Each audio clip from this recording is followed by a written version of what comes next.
السلام علیکم everyone, I hope you all are fine. امید کرتی ہوں سب ٹھیک ٹھاک ہوں گے، خیریت سے ہوں گے۔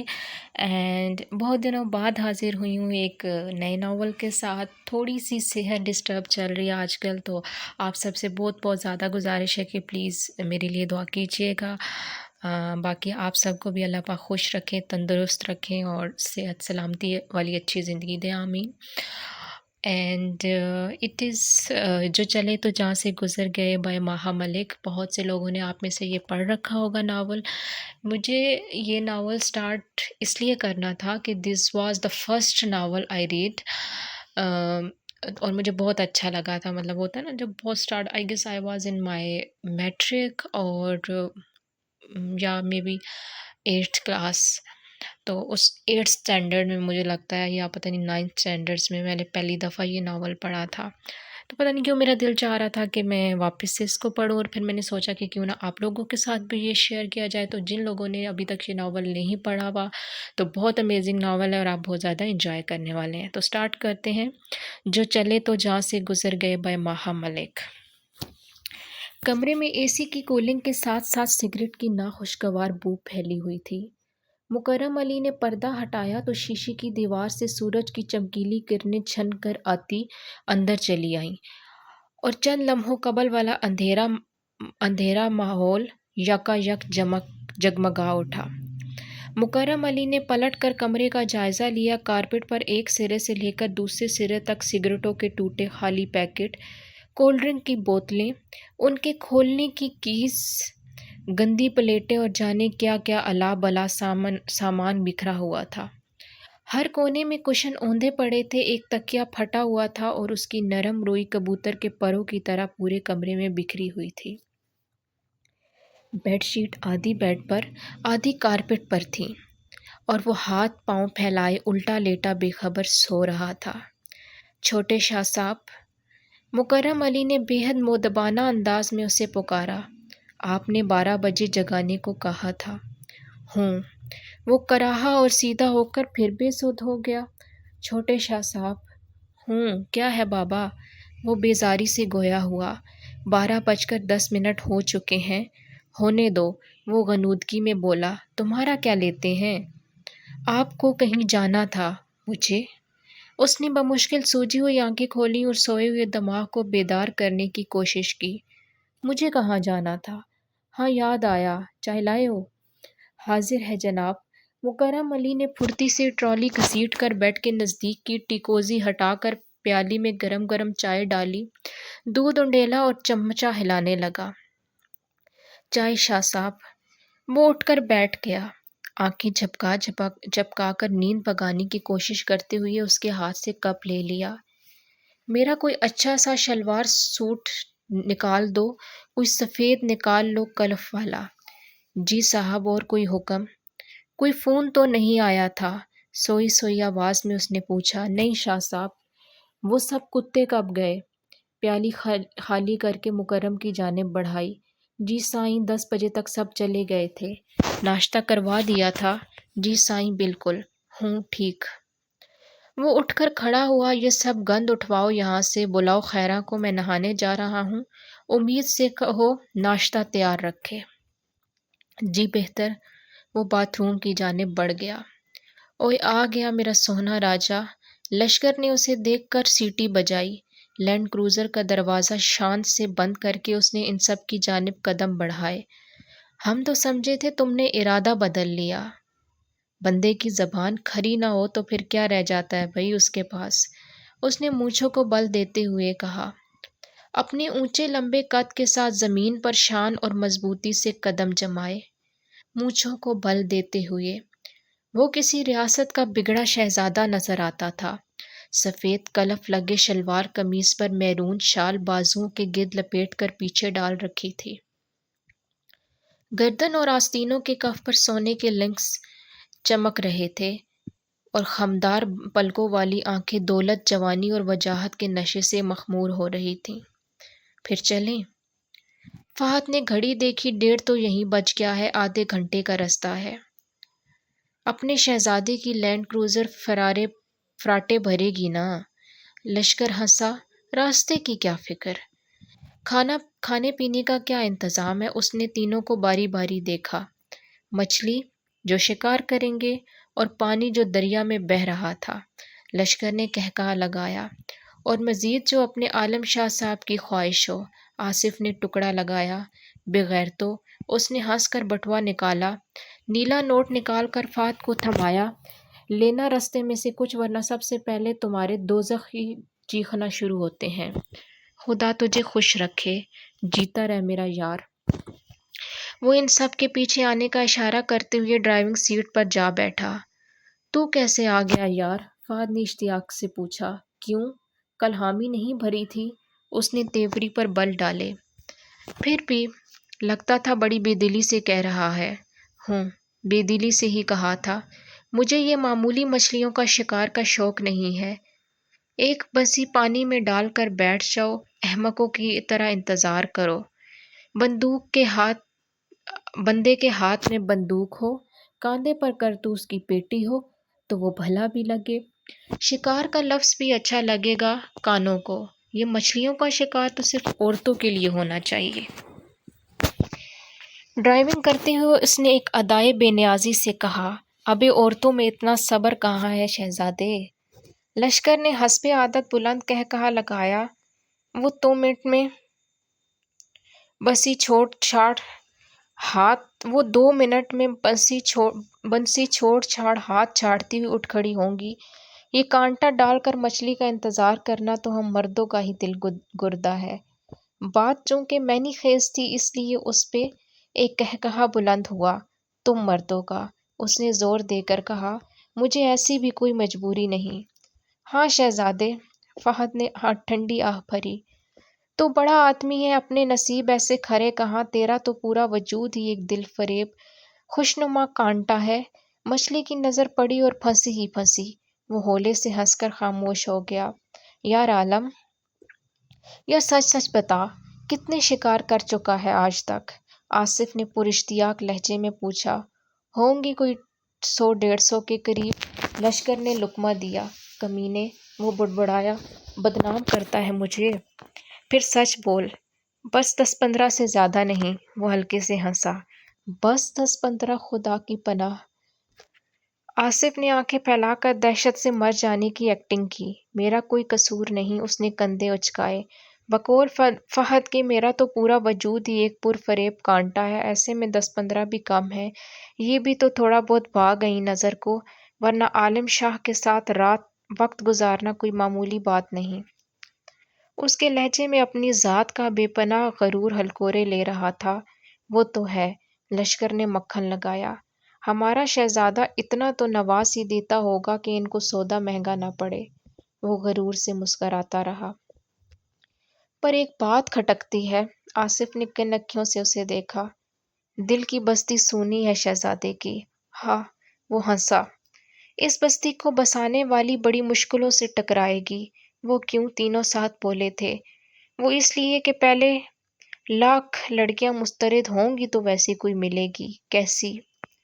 14ویں کے چاند کی پہلی کرن سی، ابرِ نسیاں کے پہلے شفاف قطرے سی۔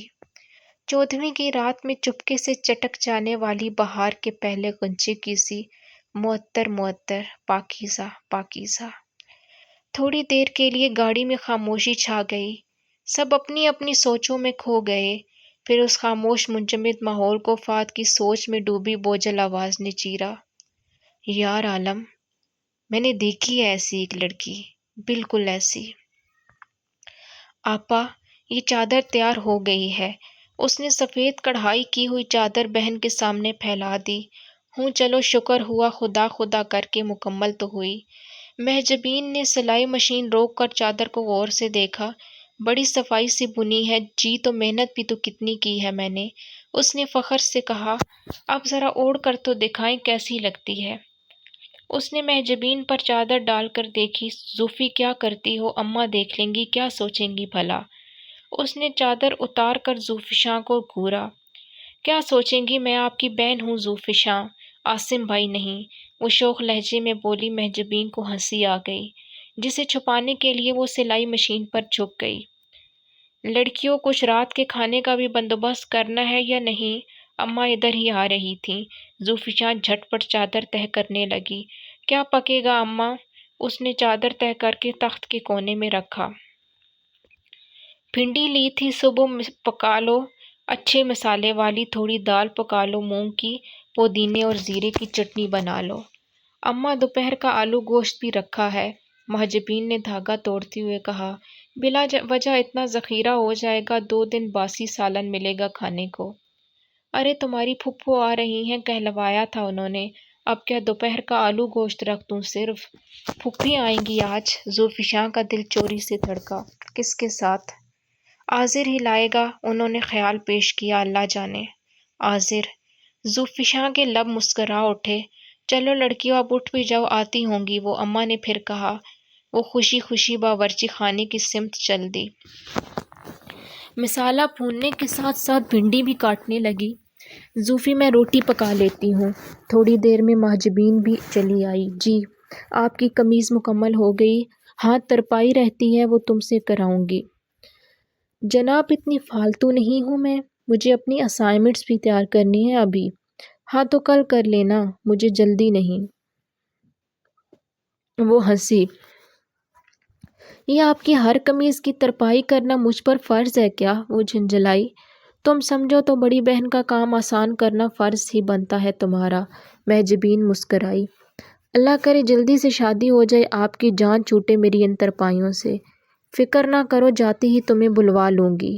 آپا؟ اسے ہنسی آئی۔ روٹی پکا کر محجبین باہر چلی گئی۔ وہ بیسن پر ہاتھ دھو رہی تھی جب آداب کی شریر آواز نے اسے چونکا دیا۔ دونوں بازو دروازے کے دائیں بائیں پھیلائے وہ مسکرا رہا تھا۔ وعلیکم آداب۔ وہ ہنسی۔ جیتے رہیں۔ کیسی ہو؟ اللہ کے فضل سے بہت اچھی ہوں۔ دعا کرو اللہ کا فضل ہم پر بھی جلد ہو۔ وہ اندر آ گیا۔ باہر جاؤ نا، وہ گھبرائی۔ یہاں کیا کر رہے ہو؟ کاش کہ تم بڑی نہ ہوئی ہوتی۔ اس نے سردا بھری، چھوٹی تھی تو کم از کم تمہارے ساتھ بیٹھنے کی تو اجازت تھی۔ تم باہر چل کے بیٹھو، میں بھی وہیں آتی ہوں، اس نے سمجھایا۔ مجھے چائے چاہیے۔ اچھا لاتی ہوں۔ لاتی ہوں نہیں، یہیں بناؤ میری نگاہوں کے سامنے۔ وہ پیڑھی پر بیٹھ گیا۔ عاذر، کتنا اچھا لگتا ہے میرا نام تمہارے لبوں سے۔ عاذر پلیز، ابا آ گئے تو بہت برا لگے گا۔ اوکے جلدی سے باہر آ جاؤ۔ وہ خلاف توقع مان گیا اور اٹھ کر باہر چلا گیا۔ اس نے جلدی جلدی چائے بنائی اور ٹرے لے کر باہر نکل آئی۔ آنگن میں عاذر اور محجبین بیٹھے باتیں کر رہے تھے۔ پھوپھی اور اماں کہاں ہیں؟ چھوٹے کمرے میں ہیں، ابا کے پاس۔ محجبین ہنسی۔ کوئی خاص بات ہے؟ وہ متجسس ہوئی۔ خاص الخاص۔ عاذر اطمینان سے بولا۔ امی تاریخ لینے آئی ہیں شادی کی۔ ہائے سچ؟ وہ اچھلی۔ کتنا مزہ آئے گا نا، کتنا مزہ آئے گا نا۔ عاذر نے منہ بنا کر اس کی نقل اتاری۔ پتہ چلے گا محترمہ کو جب اکیلی پورے گھر کا کام کرو گی۔ ہوں، میں کام سے نہیں گھبراتی۔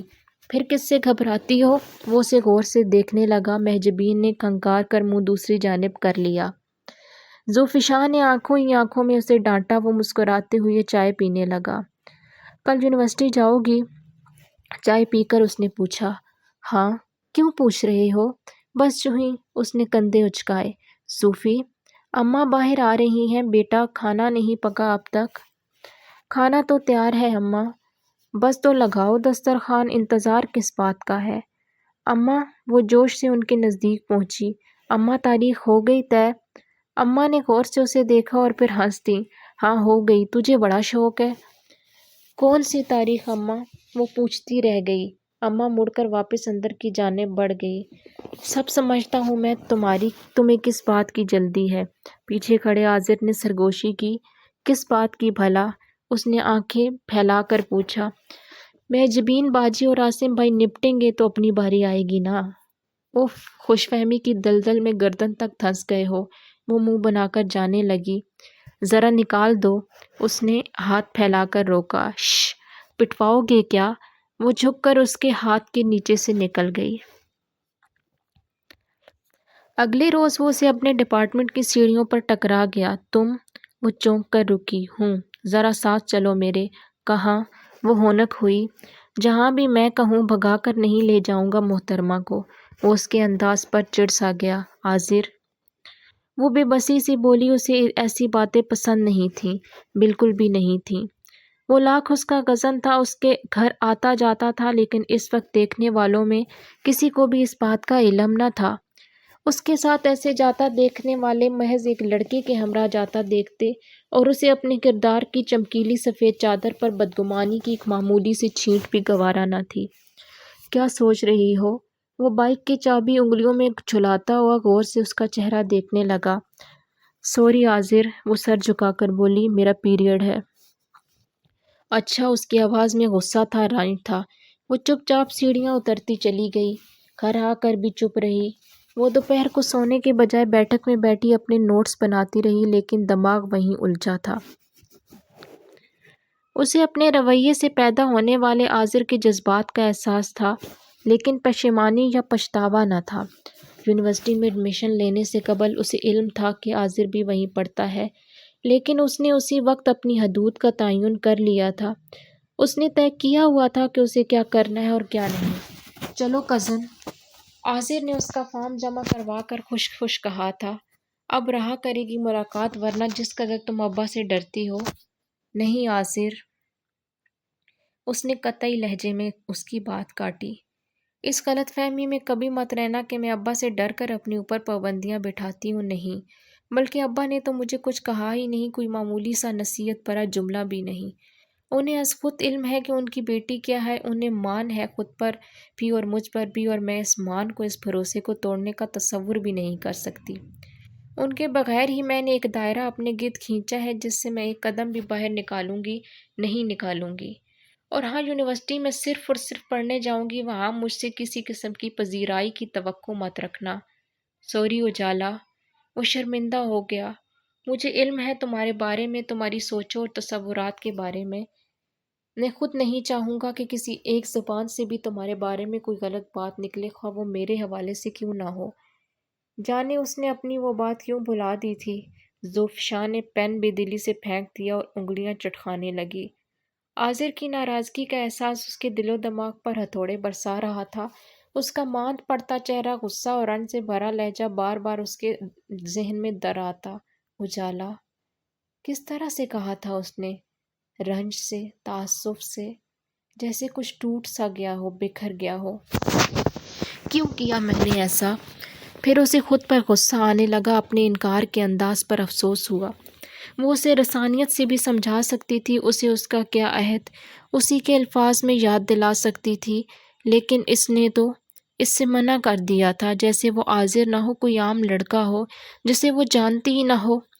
دل کی بے چینی حد سے گزری تو وہ گھبرا کر اٹھ گئی۔ اماں، باہر آ کر اس نے تخت پر لیٹی اماں کو پکارا۔ ہوں، کہو۔ اماں، میرا دل نہیں لگ رہا ہے گھر میں، اس نے بگڑے بگڑے لہجے میں کہا۔ ہیں؟ وہ آنکھیں کھول کر اسے دیکھنے لگی۔ گھر میں دل نہیں لگ رہا ہے، پھر کہاں لگے گا؟ اماں چلیں، ذرا پھپھو کے ہاں چلتے ہیں، اس نے منت کی۔ بس تھوڑی دیر رکو اماں، کل ہی تو آئی ہیں تمہاری پھپھو، آج ہم چل دیں ان کے ہاں، کچھ دن ٹھہر کر چلیں گے۔ لو بھلا، یہ کیا بات ہوئی؟ جب دل چاہے تب نہ جاؤ اور بے دلی سے چل دو۔ میرا دل تو آج کہیں باہر نکلنے کا چاہ رہا ہے، اور آپ کہہ رہی ہیں کچھ دن بعد۔ کیا ضروری ہے کہ میرا دل چاہے؟ آدھا دن تو تم یونیورسٹی میں گزار کر آئی ہو، پھر بھی دل باہر نکلنے کو چاہتا ہے تمہارا۔ اماں اٹھ کر بیٹھ گئیں۔ وہاں کیا میں تفریح کرنے جاتی ہوں؟ وہ چڑھ گئی۔ پڑھنے جاتی ہوں؟ آپ پڑھائی کو دل کا بہلاوا سمجھتی ہیں؟ ارے جان کا وبال ہوتی ہے۔ اماں ہنس دیں۔ اچھا چلو تیار ہو جاؤ، چلتے ہیں، بڑی محبت جاگ رہی ہے پھپھو سے۔ اوہ تھینک یو اماں، وہ خوش ہو گئی۔ جلدی جلدی اس نے اپنا سوٹ استری کیا، نہا دھو کر تیار ہوئی اور اماں کے پاس آ گئی۔ وہ بھی کپڑے تبدیل کر کے تیار تھیں۔ چلیں اماں، دمکتی ہوئے چہرے کے ساتھ اس نے پوچھا۔ چلو، میں نے کیا کرنا ہے مزید؟ وہ کھڑی ہو کر چادر اوڑھنے لگیں۔ وہ لوگ پہنچے تو شام کے سائے دھیرے دھیرے اترنا شروع ہو گئے تھے۔ پھوپھی جان عصر کی نماز سے فارغ ہو کر بیٹھی تھی اور سامنے دری ٹوکری میں رکھی ہوئی پالک صاف کر رہی تھی۔ آداب پھپھو، وہ اس کے گلے میں ہاتھ ڈال کر لپٹی۔ جیتی رہو، انہوں نے سر پر ہاتھ پھیرا۔ اکیلی ہیں آپ؟ اس نے ادھر ادھر نگاہیں دوڑائی۔ نہیں، عاصم تو ابھی گیا ہے کہیں، ہاں حاضر ہے، شاید اوپر کے کمرے میں پڑھ رہا ہوگا کچھ۔ چائے پی لی آپ نے؟ وہ بھی پالک صاف کروانے لگی۔ کہاں بیٹی، اب اس عمر میں مجھ سے نہیں گھسیٹا جاتا باورچی خانے میں منٹ منٹ پر، میں تو بس رات کا کھانا پکانے ہی گھسوں گی۔ عاصم اور عاذر خود ہی بنا لیتے ہیں تو میں بھی پی لیتی ہوں۔ چلیں پھر آپ اور اماں باتیں کریں، میں چائے بنا لاتی ہوں۔ وہ ہاتھ چاڑتی باورچی خانے کی سمت چل دی تاکہ جلدی جلدی چائے بنائے۔ اسے خطرہ تھا کہ اگر عاذر کو ان دونوں کی آمد کا علم ہو گیا تو وہ اسے جلانے کے لیے فی الفور گھر سے نکل جائے گا اور پھر اس وقت تک نہیں لوٹے گا جب تک وہ واپس نہ چلی جائے۔ اسے عاذر کے مزاج کے تمام پہلوؤں کا علم تھا۔ پھوپھی اور اماں کو چائے دے کر وہ ٹرے میں رکھا عاذر کا کپ انگلی سے گھمانے لگی۔ پھوپھی، عاذر کو چائے دینی ہے؟ ہاں بیٹی دے آؤ، اس نے بھی ابھی کہاں پی ہے شام کی چائے۔ ذوالفشاں نے ٹرے اٹھائی اور سیڑھیوں کی طرف بڑھ گئی۔ سیڑھیاں طے کرتے ہوئے اس کا دل ذرا تیزی سے دھڑکنے لگا۔ عاذر کو منانا اسے دنیا کا مشکل ترین کام لگتا تھا۔ چھت کی مغربی سائڈ پر واقع واحد کمرے کا دروازہ کھلا تھا، لیکن پردے کی وجہ سے اندر کا منظر نگاہوں سے اوجھل تھا۔ ذوالفشاں نے چوری چوری ذرا سا پردہ ہٹا کر اندر جھانکا۔ کرسی کی پشت سے ٹیک لگائے چہرہ چھت کی جانب کیے وہ آنکھیں موندے بیٹھا تھا۔ سامنے میز پر رکھی کھلی کتاب کے ورق کھڑکی سے اندر آتی ہوا سے پھڑ پھڑا رہے تھے۔ پین اس کی انگلیوں کے درمیان اس طرح جھول رہا تھا جیسے کسی بھی وقت نیچے گر جائے گا۔ ذوالفشاں نے آہستہ سے پردہ ہٹا کر اندر داخل ہوئی۔ دبے پاؤں چلتی ہوئی اس کے قریب پہنچتی بڑی آہستگی سے ٹرے میز پر رکھی۔ اس نے عاذر کی بند پلکوں پر دھیرے سے ہاتھ رکھے۔ اجالا، وہ فوراً بے اختیار بولا۔ اس نے ہاتھ اٹھا دیے اور مسکراتی اور اس کے سامنے بیٹھ گئی۔ تمہیں کیسے پتہ چلا ہماری آمد کا؟ وہ اس کے سامنے بیٹھ گئی۔ مجھے کیا پتا، وہ بے رخی سے بولا۔ پھر نام کیوں لیا میرا؟ اسے حیرت ہوئی۔ یوں ہی بے ارادہ وہ اپنی کھلی کتاب کی طرف متوجہ ہوا۔ اوہ، اس کا مطلب ہے میرے بارے میں سوچ رہے تھے، وہ شوخی سے بولی۔ ہاں تمہاری ہی بارے میں سوچ رہا تھا، وہ صفحے پلٹتے ہوئے بولا۔ اچھا، کیا سوچ رہے تھے؟ یہی کہ کس قدر بے مروت اور بے احساس ہو، دوسروں کے نازک جذبوں کو بے دردی سے قدموں تلے رونتی ہوئی کس شان سے آگے بڑھ جاتی ہو۔ عاذر، وہ بجھ گئی۔ اتنے بدگمان ہو مجھ سے، بس اتنا ہی جانتے ہو مجھے، جاننے لگا ہوں۔ تم خود صحیح اور غلط میں تمیز کر سکتے تو کم از کم دوسروں کے بارے میں اندازہ قائم کرتے وقت محتاط رہا کرو۔ اسے اپنے بارے میں کہے گئے اس کے ریمارکس غصہ دلا گئے۔ تم آسانی سے ناراض تو ہو گئے، لیکن کیا ناراض ہونے سے قبل تم نے یہ تجزیہ کرنے کی کوشش کی کہ صحیح کون تھا اور غلط کون؟ کیا غلطی کی تھی میں نے؟ وہ بھی بھڑک اٹھا۔ سارے راہ تمہارا ہاتھ پکڑ کر زبردستی لے جا رہا تھا کہیں، یا چلا چلا کر لوگوں کو بتا رہا تھا کہ دیکھو یہ وہ لڑکی ہے جو مجھ سے محبت کا دعویٰ کرتی ہے۔ آخر تم اپنی ذات کے بارے میں اتنی کانشیس کیوں ہو؟ کیا تم دنیا کی واحد لڑکی ہو؟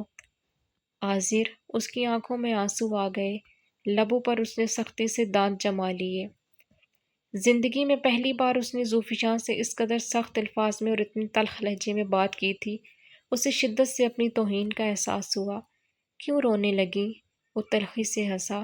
شاید اس لیے کہ میرے الفاظ سے تمہیں اپنی بے عزتی محسوس ہوئی، لیکن یہ سب کچھ تو میں نے اس لیے کیا اجالا کہ تمہیں احساس ہو کر جنہیں چاہا جاتا ہے اور جن سے چاہت کا اقرار سنا جاتا ہے، ان کے ہاتھوں ہی سے جب توہین کے احساس کا تحفہ ملتا ہے نا، تو اس تحفے کو خاموشی سے قبول کر لینا بڑا مشکل امر ہے۔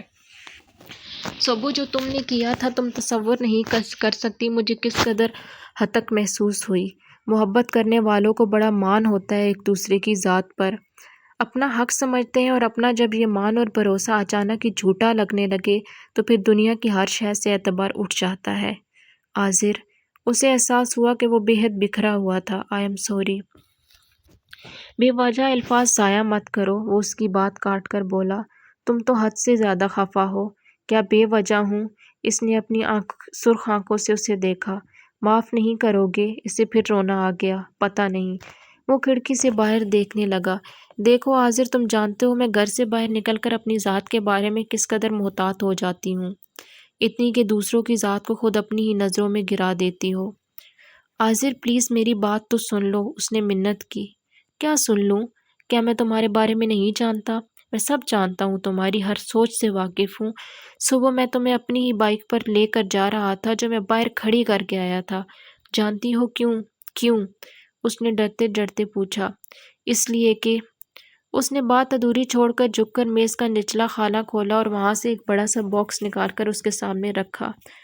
یہ کیا ہے؟ اجالا نے آنسو پونچھ کر حیرانی سے اسے دیکھا۔ میں تو صرف تمہیں ہیپی برتھ ڈے کہنا چاہتا تھا، وہ سر جھکا کر افسردگی سے بولا۔ آج تمہاری سالگرہ ہے اور تمہیں پھول پسند ہیں، اس لیے۔ زوفیہ سے ندامت اور تعصب کے گہرے احساس تلے دب کر کچھ بولنا ممکن نہ رہا۔ وہ خود بھی اس طرح سر جھکائے بیٹھا تھا جیسے کوئی بہت بڑا گناہ سرزد ہو گیا ہو۔ دونوں کے درمیان خاموشی کے چند لمحات آہت کر چپ چاپ گزر گئے۔ حاضر؟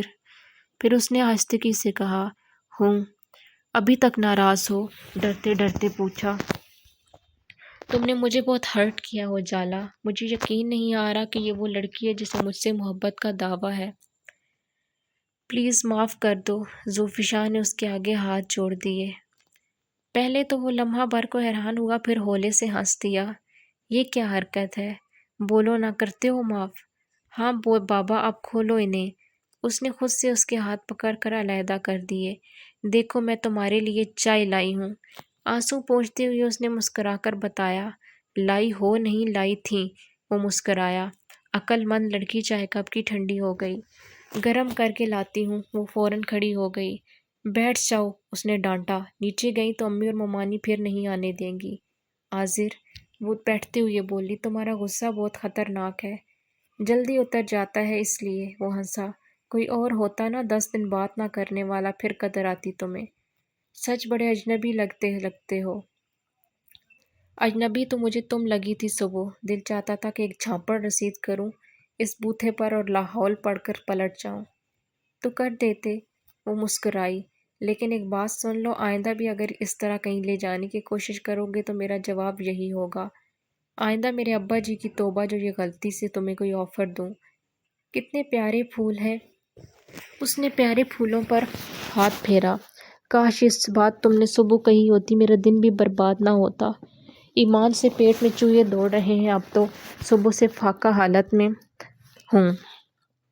تم نے ابھی تک کھانا نہیں کھایا؟ اس نے حیرت سے اسے دیکھا۔ ناشتہ تم کو وش کرنے کی جلدی اور خوشی میں نہیں کر سکا، پھر تم نے اتنی اچھی خوراک دے دی کہ دوپہر کا کھانا اسی چکر میں گول کر دیا۔ اب تک تو غم و غصہ نے بھوک کا احساس ہونے ہی نہیں دیا تھا، اب غصہ اترا ہے تو نکاحت طاری ہو گئی ہے۔ میں کھانا لاتی ہوں۔ وہ اٹھ کھڑی ہوئی۔ بیٹھ جاؤ یار، یقین کرو کچھ زیادہ بری نہیں لگ رہی۔ پیٹ بھر کر کھانا کھاؤ گے تو بالکل نہیں لگوں گی۔ وہ مسکراتی ہوئی باہر نکل گئی۔ پوائنٹ سے اتر کر اس نے سانس درست کیا، سفید چادر سر پر اچھی طرح جمائی اور آگے بڑھ گئی۔ نسان سنی کے سائیڈ مرر میں اس کا چہرہ اس طرح ابھرا تھا جیسے صبح دھند چھٹنے پر کسی جھیل میں کھلا کنول اچانک نمایاں ہو جائے۔ کنول کے رخساروں پر شفاف شبنم چمک رہی تھی۔ ڈرائیونگ سیٹ کی پشت سے ٹیک لگائے عالم شاہ نے نیم باز نظروں سے مرر کو تادیر گھورا، پھر سیدھا ہو کر بیٹھ گیا۔ گاڑی اس کی رفتار کے ساتھ ساتھ آہستہ آہستہ حرکت میں آئی تھی۔ آئیے میں آپ کو چھوڑ دوں۔ وہ جو کہ اپنی دھن میں مگن آگے بڑھتی چلی جا رہی تھی، پہلے چونکی، پھر حیرانی سے گردن موڑ کر دیکھنے لگی۔ لائٹ گرین کلر کی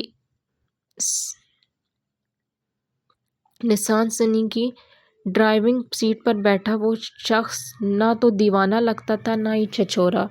خمار آلود نظریں اس کے چہرے پر ٹکائے اور بڑی سنجیدگی سے اپنی کہی ہوئی بات کے جواب کے منتظر تھا۔ آپ نے مجھ سے کچھ کہا؟ اس نے قدرے بد مزاجی سے پوچھا۔ میں نے کہا ہے کہ گاڑی میں بیٹھے میں آپ کو پہنچا دیتا ہوں۔ واہ، کیا انداز تھا، کیا لہجہ تھا، کیا شان بے نیازی تھی، جیسے وہ مری جا رہی تھی کہ کوئی گاڑی غیبی مدد کے لیے نازل ہو اور اسے منزل مقصود تک پہنچا دے۔ شکریہ۔ اس نے بے حد چبا کر محض ایک لفظ اس کے منہ پر مارا اور آگے بڑھ گئی۔ سنو، وہ پھر سر پر موجود تھا۔ مجھے انکار سننے کی عادت نہیں ہے اور مجھے آپ جیسے بگڑے رئیس زادوں سے نپٹنے کی خوب عادت ہے۔ وہ رک گئی اور زور سے بولی۔ یہاں سے رفو چکر ہوتے نظر آئیں ورنہ پورا محلہ آپ کی بے عزتی کا تماشا دیکھے گا۔ تیز تیز قدم اٹھاتی وہ اگلی گلی میں مڑ گئی جہاں سید عالم شاہ کی کار کا داخل ہونا ممکن نہیں تھا۔ اس نے دانت اس زور سے بھینچے کہ کنپٹی کی رگیں پھول گئیں۔ گاڑی اس تیزی سے آگے بڑھائی کہ فضا دیر تک ٹائروں کے چرچرانے کی آواز سے گونجتی رہی۔ گھر میں تیزی سے داخل ہو کر اس نے دھڑ سے دروازہ بند کیا، پھر بند دروازے سے ٹیک لگا کر چند گہرے سانس لیے۔ دل اس تیزی سے دھڑک رہا تھا جیسے اچھل کر حلق میں آ پہنچے۔ ویسے تو اس نے بہادر اور نڈر بننے کی اپنی سی کوشش کر ڈالی تھی، لیکن اندر سے وہ کتنی وحشت زدہ ہوئی تھی یہ وہی جانتی تھی۔ زوفی محجبین کسی کام سے باہر آئی، اسے یوں دروازے سے ٹیک لگائے کھڑے دیکھ کر حیران ہوئی۔ کیا ہوا ہے؟ ایسے کیوں کھڑی ہو؟ کچھ نہیں آپا، اس نے چادر کے پلو سے چہرے کا پسینہ خشک کیا۔ بس ذرا گرمی سے چکر آ گیا تھا۔ دیکھو تو ذرا کیسے پیلی رنگت ہو رہی ہے۔ محجبین نے غور سے اسے دیکھا۔ چلو اندر چل کر لیٹو، میں گلوکوز بنا کر دیتی ہوں۔ پسینہ پسینہ ہوتے وجود کے ساتھ وہ کمرے میں آ کر بستر پر ڈھہ گئی، پیر سینڈلوں کی قید سے آزاد کیے بغیر ہی بستر پر رکھ دیے۔ محجبین نے آ کر اس کی سینڈلز اتاریں اور اس کے ماتھے پر ہاتھ رکھا۔ لو اٹھو پی لو یہ، اس نے گلوکوز کا گلاس ہاتھ بڑھاتے ہوئے کہا۔ ذوالفشاں نے اٹھ کر ذرا سا گلوکوز پیا، پھر تکے سے ٹیک لگا لی۔ اب تو ٹھیک ہو نا؟ اس نے فکر مندی سے پوچھا۔ جی آپا، وہ مسکرائی۔ پریشان نہ ہو، گرمی سے اکثر ایسا ہو جاتا ہے۔ اب میں بالکل ٹھیک ہوں۔ کیا پکایا ہے آج؟ پلاؤ پکایا ہے، لے آؤں؟ نہیں ابھی نہیں، ابھی تو میں سوؤں گی ذرا دیر، پھر اٹھ کر کھاؤں گی۔ اماں کہاں ہیں؟ مارکیٹ تک گئی ہیں، اب تو آتی ہی ہوں گی۔ محجبین دروازہ بند کر کے چلی گئی تو وہ لیٹ گئی۔ کون تھا وہ؟ اس نے سوچتی ہوئی نظروں سے چھت پر گھومتے پنکھے کو گھورا۔ ٹھونس تو ایسے جما رہا تھا جیسے میں نے کبھی اپنے جملہ حقوق اس کے نام حق کیے ہوں۔ شکل سے اچھا خاصا ڈھنگ کا بندہ لگ رہا تھا اور حرکت ایسی۔ تادیر وہ اس واقعے کے بارے میں سوچتی رہی کہ یہاں تک کہ اسے نیند آ گئی۔ شام کو وہ سو کر اٹھی تو کافی فریش ہو چکی تھی۔ دوپہر والا واقعہ ذہن سے زائل ہو چکا تھا۔ ہوگا یہیں کوئی گنڈا۔ چائے پیتی ہوئی اس نے سوچ کر بے فکری سے کندھے اچکا دیے۔ ایک اکیلی لڑکی جاتی نظر آئی ہوگی تو اس نے سوچا ہوگا کہ ذرا سی گنڈا گیری کر لے۔ اپنی سوچ پر وہ خود ہی مسکرا دی۔ کیا بات ہے، اکیلے اکیلے مسکرایا جا رہا ہے۔ عاذر اچانک اس کے سامنے آ بیٹھا۔ ارے وہ چونک اٹھی۔ تم کب آئے؟ پھر بھی بس ابھی، جب تم میرے بارے میں سوچ رہی تھی۔ اس نے چائے کا کپ اس کے ہاتھ سے لے لیا۔ اچھا، بڑی خوش فہمی ہے جناب کو۔ وہ ہنسا۔ اطلاعاً عرض ہے کہ میں ہرگز تمہارے بارے میں نہیں سوچ رہی تھی، اور جس کے بارے میں سوچ رہی تھی اگر بتا دوں تو تپ کر رہ جاؤ گے۔ پھر رہنے ہی دو، میرا موڈ بہت اچھا ہے اور میں بالکل تپنا نہیں چاہتا۔ اس نے ہاتھ اٹھا کر جیسے التجا کی۔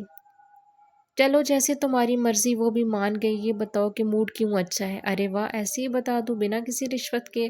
وہ ہنسا۔ میں کیوں رشوت دینے لگی تمہیں؟ موڈ تمہارا اچھا ہے یا میرا؟ بات ہی ایسی ہے، سنو گی تو پھڑک اٹھو گی۔ اس نے للچایا۔ نہ بابا، مجھے نہیں پھڑکنا، اس نے منہ بنایا۔ اچھا نہ صحیح، اس نے کاندھے اچکائے۔ ویسے خبر بڑی اہم ہے، توپ کا گولا۔ چلو بتاؤ کیا رشوت لوگے؟ وہ تجسس کے ہاتھوں ہار مان گئی۔ بس آ گئی نا لائن پر، اس نے کہکا لگایا۔ عاذر: اچھا بابا بتاتا ہوں، چلو ایسا کرو کوئی مزیدار سی چیز کھلانے کا وعدہ کرو۔ اپنے ہاتھوں سے بنائی ہوئی؟ نہیں بھائی، ابھی مرنا نہیں ہے، بازار سے منگوا کر کھلانا۔ وہ شرارت سے ہنسا۔ ذوالفشاں نے اسے گور کر دیکھا۔ گورو مت، میرا دل بہت کمزور ہے، اس نے سہمنے کی اداکاری کی۔ اب بتاؤ بھی عاذر، اس کا صبر جواب دے گیا۔ پھر کہو کیا کھلا دوں گی، پرومس۔ ہاں ہاں ہاں، وہ چیخی۔ تو سنو، کان ادھر لاؤ، بات راز کی ہے۔ وہ پراسرار بنا۔ ایسے ہی بتا دو، وہ جھنجھلائی۔ ہوں۔ اس نے نفی میں سر ہلا دیا۔ صاف لگ رہا تھا وہ اسے ستانے کے لیے ایسا کر رہا ہے۔ ذوالفشاں نے دانت پیس کر اس کی شریر مسکراہٹ کو دیکھا اور کان اس کی جانب کیا۔ فرمائیے، لیکن ذرا جلدی۔ اہم۔ وہ اس کے کان میں کھنگارا، پھر آہستگی سے بولا۔ امی آج ممانی سے تمہارا رشتہ مانگنے آ رہی ہیں میرے لیے۔ ذوالفشاں کا صرف کان ہی نہیں، پورا چہرہ سرخ ہو گیا۔ بے یقینی سے اس نے عاذر کی سمت دیکھا۔ کیا کیا کہا؟ پھر سنو گی؟ وہ شرارت سے ہنسا۔ ہاں بھائی، بات ہی ایسی ہے۔ دیکھو پلیز تنگ مت کرو، اس نے التجا کی۔ بتاؤ نا پوری بات، کون سی بات؟ میں جبین عازر کے لیے چائے لائی تھی، متوجہ ہو کر پوچھنے لگی۔ آپا دیکھے نا کتنا بدتمیز ہے یہ، وہ روحانسی ہوئی۔ کیا بات ہے بھائی، کیوں تنگ کر رہے ہو میری بہن کو؟ مہجبین نے اس کا کان پکڑا۔ ارے مہجبین باجی، یہ جانبداری اور اقربا پروری کا عظیم الشان مظاہرہ بند کرے، بتاتا ہوں میں۔ مہجبین اس کا کان چھوڑ کر زوفشاں کے پاس ساتھ بیٹھ گئی۔ امی صبح ابا جان کو بتا رہی تھی کہ آج شام وہ آپ لوگوں کے گھر آ رہی ہیں زوفی کا رشتہ میرے لیے مانگنے کے لیے۔ اس نے کالر کھڑے کیے۔ میں نے سوچا کیوں نہ امی سے پہلے پہنچ کر سرپرائز دے دیا جائے۔ لیکن پھپھی جان کس کے ساتھ آئیں گی؟ مہجبین نے پوچھا۔ ابا جان کے ساتھ۔ آپ کیا سوچ رہی ہیں؟ وہ شرارت سے پوچھنے لگا۔ کچھ نہیں، وہ جھیپ گئی۔ میں بھلا کیا سوچوں گی؟ پھپھی جان کو اچانک سے یہ خیال کیسے آ گیا؟ زوفشاں گہری سوچ میں گم تھی۔ ارے کیسے بھی آیا تو، وہ بے نیازی سے بولا۔ مہجبین کو ہنسی آ گئی۔ آپ دونوں کے لیے اطلاع ہے کہ جو کھچڑی آپ دونوں نے مل کر پکائی ہے اس کی خبر سب کو ہے، وہ بولی۔ پھوپھی جان اور اماں ہم سے ڈبل عمر گزار چکی ہیں اس دنیا میں۔ اماں تو کئی بار مجھ سے اس سلسلے میں بات کر چکی ہیں۔ کیا بات؟ زوفشاں متجسس ہوئی۔ یہی کہ عازر اور زوفی بھی ایک دوسرے کو پسند کرتے ہیں اور نگار کا ارادہ بھی لگتا ہے زوفی کو مانگنے کا۔ کہہ رہی تھی انہیں کوئی اعتراض نہیں ہوگا اور نہ ہی ابا کو۔ مہجبین نے دونوں کو اماں کے خیالات سے آگاہ کیا۔ بس تو پھر ملاؤ ہاتھ۔ عازر نے زوفشاں کی طرف ہاتھ بڑھایا۔ وہ منہ چڑھا کر وہاں سے اٹھ کر چلی گئی۔ دیکھا جبین باجی کتنی بدتمیز لڑکی ہے، وہ بنایا۔ سوچ لو ساری عمر یہی بدتمیزیاں سہوگی، ابھی بھی وقت ہے، غور و خوض کر لو۔ چلے کوئی بات نہیں، جیسے عاصم بھائی آپ کو سہیں گے ویسے ہی ہم بھی سہ لیں گے۔ پٹو گے عازر؟ وہ ہنسنے لگی۔ ویسے مجھے تو مزہ تب آئے گا جب اماں زوفی کو تم سے پردہ کرائیں گی۔ ناممکن، اس نے نفی میں سر ہلایا۔ میں مبانی جان سے خود بات کر لوں گا اس سلسلے میں۔ ارے ہم جی دار لوگ ہیں، کوئی عاصم بھائی کی طرح تھوڑی ہے کہ میدان چھوڑ کر بھاگ لیں۔ ہاں ہاں، دیکھوں گی تمہارے جی داری کو، وہ ہنسی۔ یہ جو بیٹھ کر باتیں بکھارتے ہو نا، بولتی بند کر دی گئی اماں اور پھپھو جان۔ وہ بیٹھتا ہنستا رہا، فکریں اچھالتا رہا۔ رات نے اپنے پر پھیلائے یہ تھے جب پھپھو جان اور پھپھا جان کے مٹھائی کے ڈبے کے ساتھ آ گئے۔ اچھا تو نواب زادہ یہاں براجمان ہے؟ پھپھی نے اسے دیکھ کر حیرت سے آنکھیں پھیلائیں۔ ہضم نہ ہو سکی خوشی تجھ سے؟ کہاں امی؟ وہ ڈڈائی سے ہنسا۔ پیٹ میں درد کر دیا، دوڑ آیا یہاں۔ باورچی خانے میں بیٹھی زوفشاں بھی ہنسنے لگی۔ گھر کی بات تھی جس کا سب کو پہلے ہی پتا تھا۔ نہ پھوپھی جان نے کسی خاص انداز سے بات چھیڑی، نہ ہی ابا یا اماں نے کچھ کہا۔ سب خوش دلی سے ہنستے مسکراتے باتیں کر رہے تھے۔ مہجبین اور عاصم کی شادی کی تاریخ پہلے ہی 6 ماہ بعد کی رکھی جا چکی تھی۔ اماں اور پھوپھی اس کی تیاریوں میں لگی ہوئی تھی۔ ابا اور پھوپھا سیاست کی جانب نکل گئے۔ وہ اطمینان سے باورچی خانے میں چلا آیا۔ لڑکیوں کیا پکا رہی ہو سسرالی رشتہ داروں کے لیے؟ اس نے دروازے میں کھڑے ہو کر دریافت کیا۔ سسرالی رشتہ دار ہوں گے تمہارے؟ مہجبین چڑی۔ ہمارے تو پھوپھی اور پھوپھا جان ہیں۔ واہ بھائی، ہماری بھابھی تو بڑی ڈپلومیٹک ہے، وہ خوش دلی سے مسکرایا۔ دیکھا زوفی تم نے؟ زوفشاں خاموشی سے روٹیاں پکاتی رہی۔ عازر اسے سب کے سامنے زوفی اور اکیلے میں ہمیشہ اجالا کہا کرتا تھا۔ نہ جانے کون سا کمپیوٹر فٹ تھا اس میں جو موقع کی مناسبت سے وہ بالکل صحیح نام لیتا تھا، بے ساختہ اور لاشعوری بھی۔ اس نے اکیلے میں زوفشاں کو کبھی زوفی یا زوفشاں نہ کہا تھا، ہمیشہ ہی اجالا کہا کرتا تھا۔ یہ نام اس نے زوفشاں کو خود دیا تھا۔ تمہیں دیکھ کر سورج کی سنہری اور چاند کی پہلی روشنی کا خیال آتا ہے، جیسے تمہارا وجود کرنوں سے مل کر بنا ہو۔ تمہیں دیکھنے سے میری آنکھوں میں روشنیاں بھر جاتی ہیں، میرے ارد گرد اجالے بکھر جاتے ہیں۔ میں تمہیں اجالا کہا کروں گا، تمہیں کوئی اعتراض تو نہیں؟ اس نے بہاروں کی ایک بہت خوبصورت شام میں اس سے پوچھا تھا، اور وہ سر جھکا کر ہنسی۔ وہ شام، اس کی پرچھائیاں آج بھی زوفشاں کی خوبصورت آنکھوں میں موجود تھیں۔ کیا سوچنے لگیں کزن؟ اس نے دروازہ بجایا۔ کچھ نہیں، وہ چونک کر روٹیاں دسترخوان میں لپیٹنے لگی۔ کھانا سب نے مل کر کھایا۔ زوفشاں کو شبہ تھا کہ آج شاید اماں اسے عازر سے ذرا کم میل جول کے لیے کہیں، لیکن انہوں نے نہ زوفشاں کے ساتھ سب کے ساتھ مل کر کھانے پر اعتراض کیا، نہ ہی حاضر سے نوک جھوک کرنے پر۔ حالانکہ محجبین کو عاصم کے سامنے نہ آنے کی ہدایت اماں نے اس وقت جاری کر دی تھی جب انہیں پھوپھی جان کے ارادوں کا علم تھا۔ جاتے وقت انہوں نے ذوالفشان کی پیشانی چوم کر اس کے ہاتھ میں کچھ نوٹ تھما دیے۔ یہ کیا ہے پھوپھو؟ وہ جذبز ہوئی۔ شگن ہے بیٹا، خدا تم دونوں کا ساتھ مبارک کرے، خیر و عافیت کے ساتھ میری بیٹیاں میرے گھر پہنچیں۔ ذوالفشان نے چوری چوری عازر کو دیکھا، وہ بڑی شان سے مسکرا رہا تھا۔ جلدی سے پلٹ کر وہ اندر آ گئی، کمرے کی کھڑکیاں کھول کر باہر گلی میں جھانکنے لگی۔ رات اسے بڑی خوشگوار، بڑی حسین معلوم ہو رہی تھی۔ دل کی تمام کلیاں ایک ساتھ کھل رہی تھیں۔ ہوں تو محترمہ اب تک خیالوں میں گم ہے۔ محجبین تمام کام نپٹا کر اندر آئی تو اسے اس طرح گم سم بیٹھا دیکھ کر شرارت سے بولی، نہیں نہیں۔ وہ چونک گئی، میں تو یونیورسٹی کے بارے میں سوچ رہی تھی۔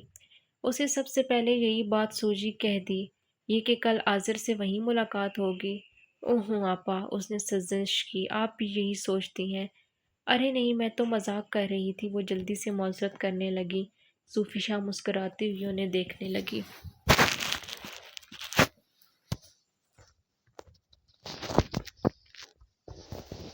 Just a second.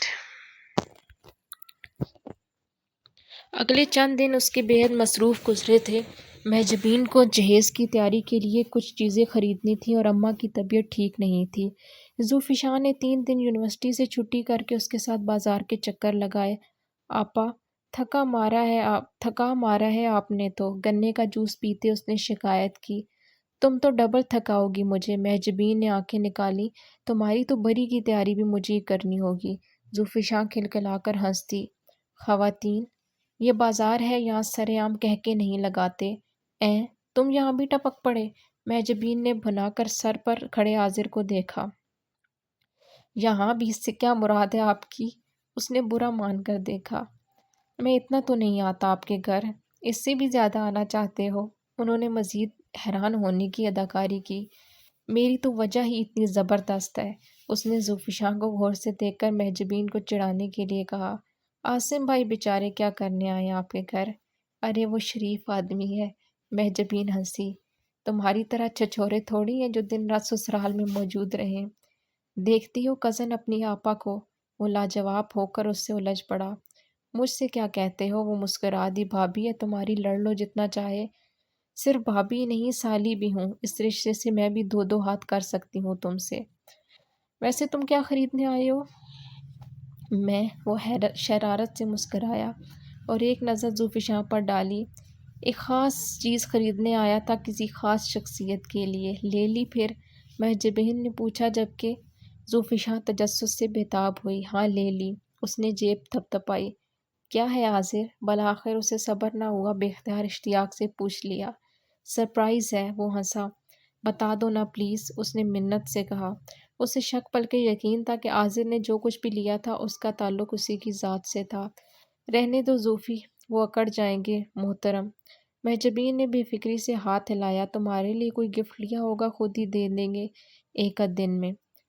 کیوں بھائی، اس کے لیے کیوں؟ وہ جرہ پر اتر آیا۔ ممکن ہے آپ کے لیے کچھ ہو، عاصم بھائی نے منگوایا ہو۔ اپنے ایسے نصیب کہاں؟ محجبین جل کر بولی۔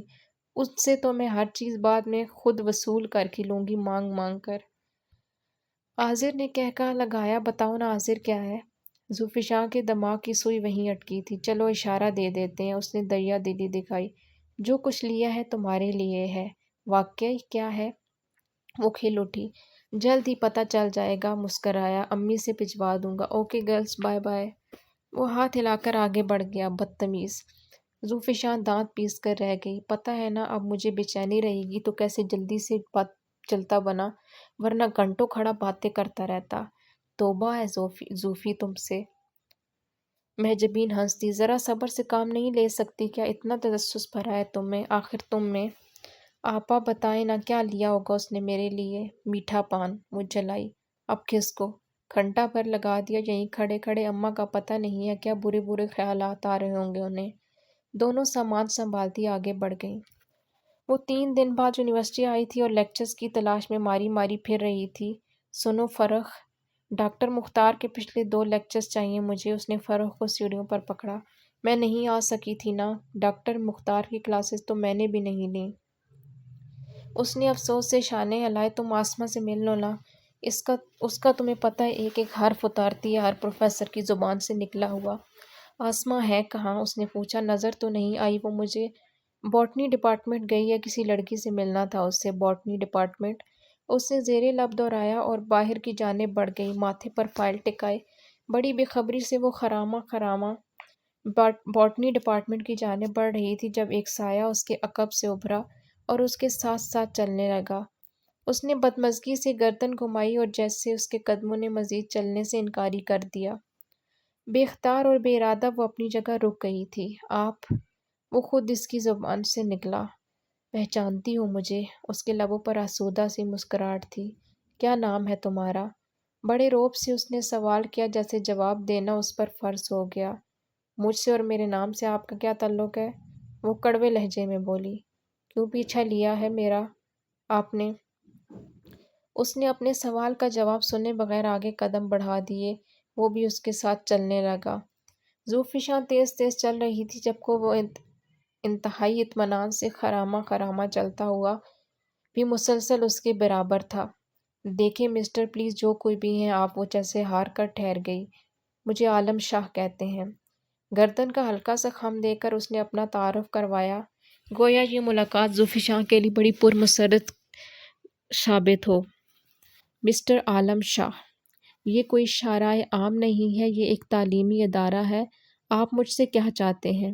دوستی کرو گی مجھ سے؟ اپنی خمار آلود سرخ آنکھیں اس کی آنکھوں میں ڈال کر اس نے پوچھا۔ دوستی؟ حد درجہ تعجب سے اس نے دہرایا۔ مگر کیوں؟ میں بھلا کیوں ایک انجان غیر شخص سے دوستی کر لوں؟ دوستی سے قبل سب غیر اور انجان ہوتے ہیں، بعد میں آشنا ہوتے ہیں ایک دوسرے کی ذات سے۔ وہ جیسے اس کی کم عقلی پر مسکرایا، بڑی مدھم، بڑی ہلکی مسکراہٹ لمحہ بھر کو اس کے لبوں پر چمکی تھی، جیسے پل بھر کے لیے بجلی گونج جائے۔ مجھے آپ کی یا کسی بھی دوسرے غیر مرد کی ذات سے آشنائی پیدا کرنے کا کوئی شوق نہیں ہے، وہ زہرخند لہجے میں بولی۔ ایسی آفرز ان کو دیں جن سے جواب میں کچھ ملنے کی توقع ہو۔ میں آپ کی کوئی بھی مدد کرنے سے قاصر ہوں۔ سمجھتی کیا ہو تم خود کو؟ وہ سلگ کر رہ گیا، چہرے پر کئی سائے آ کر گزرے۔ میں نے آپ کو کچھ سمجھنے پر مجبور نہیں کیا مسٹر، میں کچھ میں خود کو سمجھتی ہوں، اس سے آپ کا کچھ نہیں بگڑتا۔ کھٹ کھٹ کرتی وہ آگے بڑھ گئی، دونوں ہاتھ کمر میں رکھے وہ اسے جاتے دیکھتا رہا، پھر ایڑیوں پر گھوم کر آ گیا۔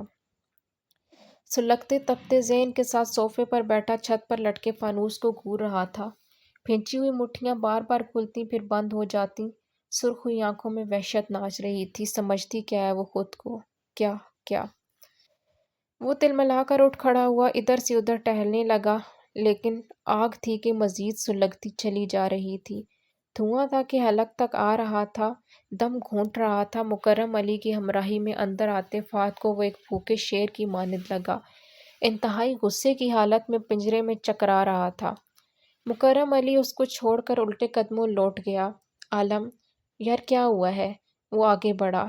جواباً اس نے کھا جانے والی نظروں سے اسے گھورا۔ غصے میں لگتے ہو؟ مجھے بلایا تھا تم نے؟ وہ پریشان ہو گیا۔ تم نے ہی بتایا تھا نا مجھے، اس کے بارے میں کیوں بتایا؟ وہ جیسے پھٹ پڑا۔ کس کے بارے میں؟ وہ حیران ہوا۔ اس ابر نسیاں کے پہلے قطرے کے بارے میں جو تیزاب سے زیادہ کاٹدار اور جھلسا دینے والا ہے۔ فہد میری انسلٹ کرنے کی آج تک کسی کی ہمت نہیں ہوئی۔ اوہ! اس نے ایک گہرا سانس لیا۔ یار عالم، میرا کیا قصور ہے اس میں؟ تو نے اپنے آئیڈیل کے بارے میں بتایا تو یوں ہی مجھے اس کا خیال آ گیا۔ میں تو اسے جانتا تک نہیں۔ میں نے بتایا تھا نا، میری ماموں ذات بہن کی سہیلی ہے، اس کے محلے میں رہتی ہے۔ میں نے خود ایک جھلک دیکھی ہے اس کی۔ تم نے ضد کی تو میں نے سلمیٰ سے معلومات لے کر دے دی تمہیں کہ گھر کون سا ہے اس کا اور کہاں پڑھنے جاتی ہے۔ میں کیا جانوں اس کے بارے میں؟ ملے تم مجھ سے؟ ہاں، وہ پھنکارا۔ ملا، اور اس کا ہی بھلا اسی میں ہے کہ وہ آئندہ مجھے کہیں نظر نہ آئے۔ ایسا کیا کر دیا اس نے؟ وہ حیرانی سے پوچھنے لگا۔ میں نے اسے دوستی کی آفر کی، خود اپنے منہ سے عالم شاہ نے اس سے یہ بات کہی، اور اس کی ہمت دیکھو، صفائی سے انکار کر دیا اس نے۔ وہ تلملایا۔ فہد نے بے حد پریشانی سے اپنی ذات کے حد درجہ احساس میں مبتلا اس امیر زادے کو دیکھا۔ دولت کے نشے نے جس کی آنکھوں پر رعونت اور غرور کی ایسی پٹی باندھ رکھی تھی کہ اسے اپنے ذات کے سوا کچھ نظر نہ آتا تھا۔ دیکھ عالم، وہ تمہارے بارے میں کچھ جانتی بھی نہیں ہوگی۔ مجھے جاننے کے لیے میرے سامنے ہونا کافی ہے۔ اس نے انگوٹھے سے سینہ ٹھونکا۔ یار، جس طبقے سے اس کا تعلق ہے وہاں کی لڑکیاں ایسی ہی ہوتی ہیں، ڈری سہمی، بزدل اور شرمیلی۔ اس نے عالم شاہ کے کندھے پر ہاتھ رکھ کر رسانیت سے بتایا۔ میں انہیں اچھی طرح سمجھتا ہوں۔ ان کی توجہ حاصل کرنے کے لیے محض ایک بار ان کے سامنے جانا کافی نہیں ہوتا، بار بار اپنی ذات کے اظہار کی ضرورت ہوتی ہے۔ توجہ؟ وہ زہرخند لہجے میں ہنسا۔ اس کی خوش قسمتی تھی کہ سید عالم شاہ نے کچھ دیر اس پر توجہ کی۔ اپنے در پر آئی خوش قسمتی کو اس نے خود ٹھوکر مار دی۔ چل دفع کر، پھر کیوں بیکار جان جلا رہا ہے؟ اس قابل ہی نہیں تھی وہ۔ میں چاہوں تو ابھی 2 آدمی بھیج کر اسے اپنے قدموں میں لا بٹھاؤں۔ بھول جاؤ یار، دنیا میں لڑکیوں کی کمی تو نہیں۔ فہد ڈر گیا۔ سمجھتی کیا خود کو مائی فٹ؟ اس کی جھلاٹ کم ہوتی اور پھر بڑھ جاتی۔ ارے یار، تو ہمیں حکم تو کر۔ ایک سے ایک ہیرا پڑا ہے محض تیری ایک نگاہ التفات کے لیے۔ فہد نے ہنس بول کر ماحول کشیدگی کم کرنی چاہی۔ وہ خاموش بیٹھا ٹھنڈے پانی کی گھونٹ بھرتا رہا۔ زارا کو تو جانتا ہے نا تو؟ وہی گھنگریالے بالوں والی لڑکی، محمود کے ہاں پارٹی میں ملوایا تھا لشکر نے تجھ سے۔ کب سے جان کھا رہی ہے لشکر کی، ایک بار تجھ سے ملوا دے۔ پہلی نگاہ میں فریفتہ ہو گئی تھی تجھ پر۔ لعنت بھیجو اس پر۔ اس نے آنکھیں موند کر پیشانی پر ہولے سے مکے مارے۔ بیکار لڑکی ہے۔ ہاں، پسند تو مجھے بھی نہیں ہے وہ فوراً بولا۔ میں نے تو یوں ہی ذکر کر ڈالا۔ اسے کس چیز کا غرور ہے؟ وہ اچانک پھر سلگ اٹھا۔ یار بس یار، اپنی اپنی نیچر ہوتی ہے نا انسان کی۔ بعض لڑکیوں کو عادت ہوتی ہے بلا وجہ نخرے دکھانے کی، پھر لائن پر آ جاتی ہیں۔ نہ جانے کیوں اس نے آنکھیں کھول کر فہد کو گھورا۔ وہ گڑبڑا سا گیا۔ ویسے میں نے غلط کیا کہا تھا کیا؟ تمہاری سوچوں جیسی ہی لگتی ہے نا؟ سید عالم شاہ اس بات پر کسی گہری سوچ میں ڈوب گیا۔ ہونٹ پھنچ گئے۔ گہری سرخ آنکھیں مزید بوجھل ہو گئیں۔